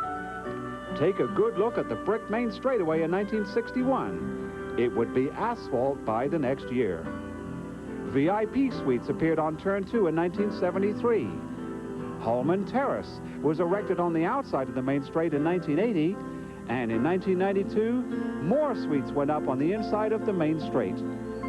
In 1993, the insides of the turns were redesigned slightly to allow for the installation of a warm-up lane, one of numerous safety features implemented at the Speedway over the years. In 1946, the entire purse was $115,000, with winner George Robson taking home $42,000. In 1994, the purse exceeded $7.8 million, with the share earned by Al Unser Jr.'s winning car topping $1.3 million. At the helm these days is Tony Holman's grandson, Tony George, who guides the future of the track along with his philanthropic mother, Mary Holman George, and his grandmother, Mary Frederick Holman. Nobody who saw the Speedway in 1945 could possibly have envisioned it as it is in 1995, thanks to the Holman George family, a half a century of leadership. 50 years of ownership by the Holman George family, 50 great years they have been. Back with more from the Indianapolis Motor Speedway right after this on Countdown to Indy.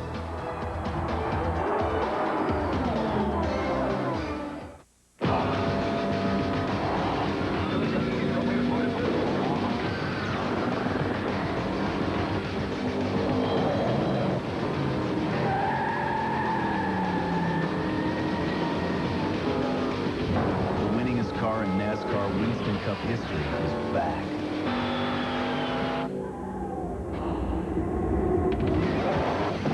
Introducing the race-modified Chevrolet Monte Carlo.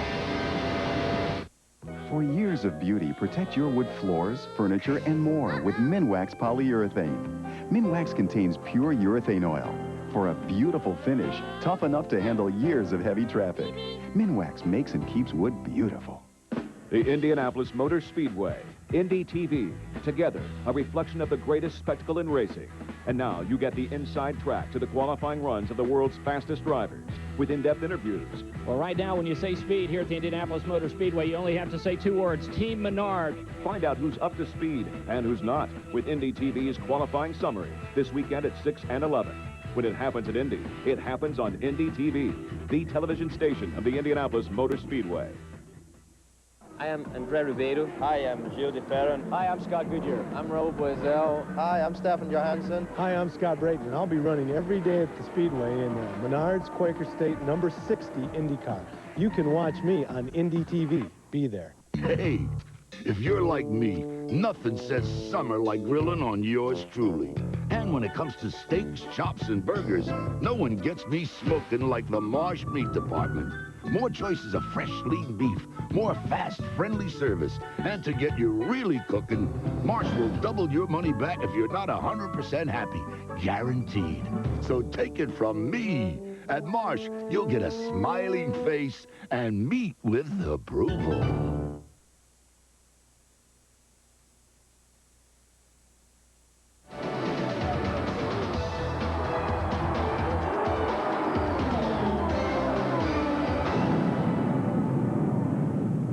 Welcome back. We're in the garage area tonight because the rain forced us in. 1 hour of green light practice time today. Not a lot of time for Team Penske to continue its search for speed. Well, tonight we're going to take you inside Indy with Honda. Tonight's topic, telemetry. Just what the heck is it anyway?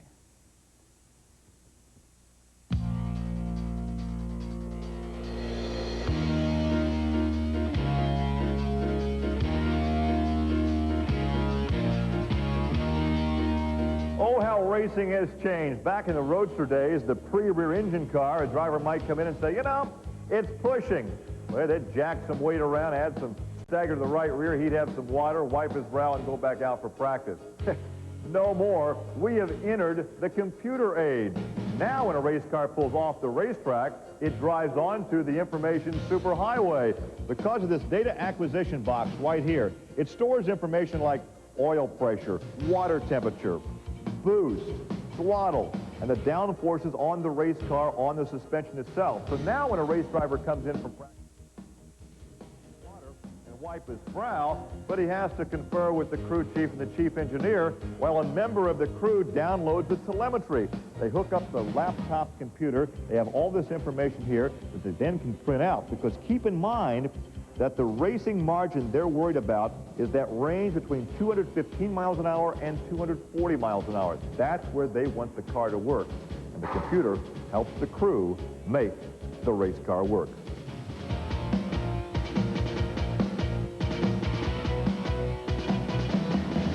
In this day and age, it's essential that you have telemetry, isn't it?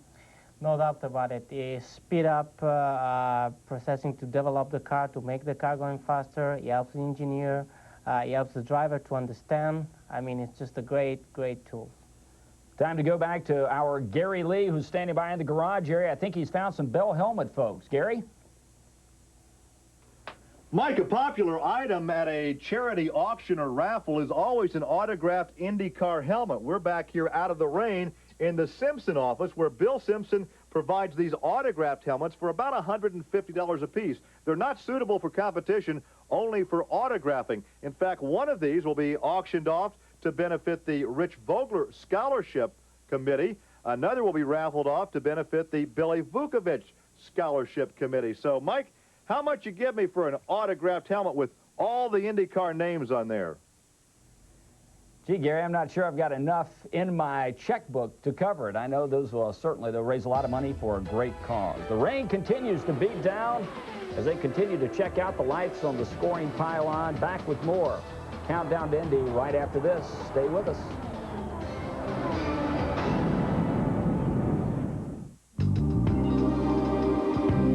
Special guest tonight here at the Indianapolis Motor Speedway in the garage area. You were telling me the rain really hasn't affected you guys adversely at all. You just bought a backup car, and your primary car, which is qualified, is in pieces right now.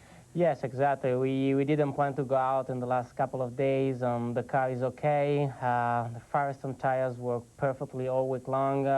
We knew what we're going to use for the race. We just need to do a very quick check. And everything is fine, so hopefully it's going to rain all weekend, but I know that if Roger Penske is listening to me, he hates me. This is a guy who wouldn't mind seeing the weatherman give him a little bit more rain. Let's check in with Gary Lee one last time before we say goodnight. Gary? Mike, I can tell you it is lonely, it is cold, it is wet back here in the garage area. We all want sunshine for different reasons. Some teams yet to qualify need track time to find more speed. The qualified cars need track time to work on race day setups. And we broadcasters would just like to have some sunshine.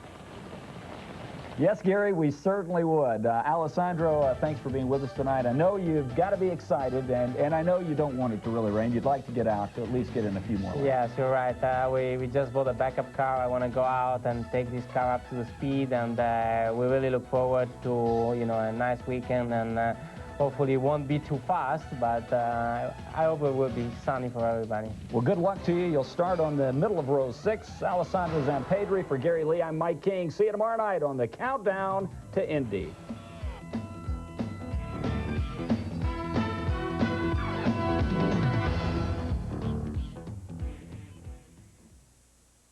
In a hurry?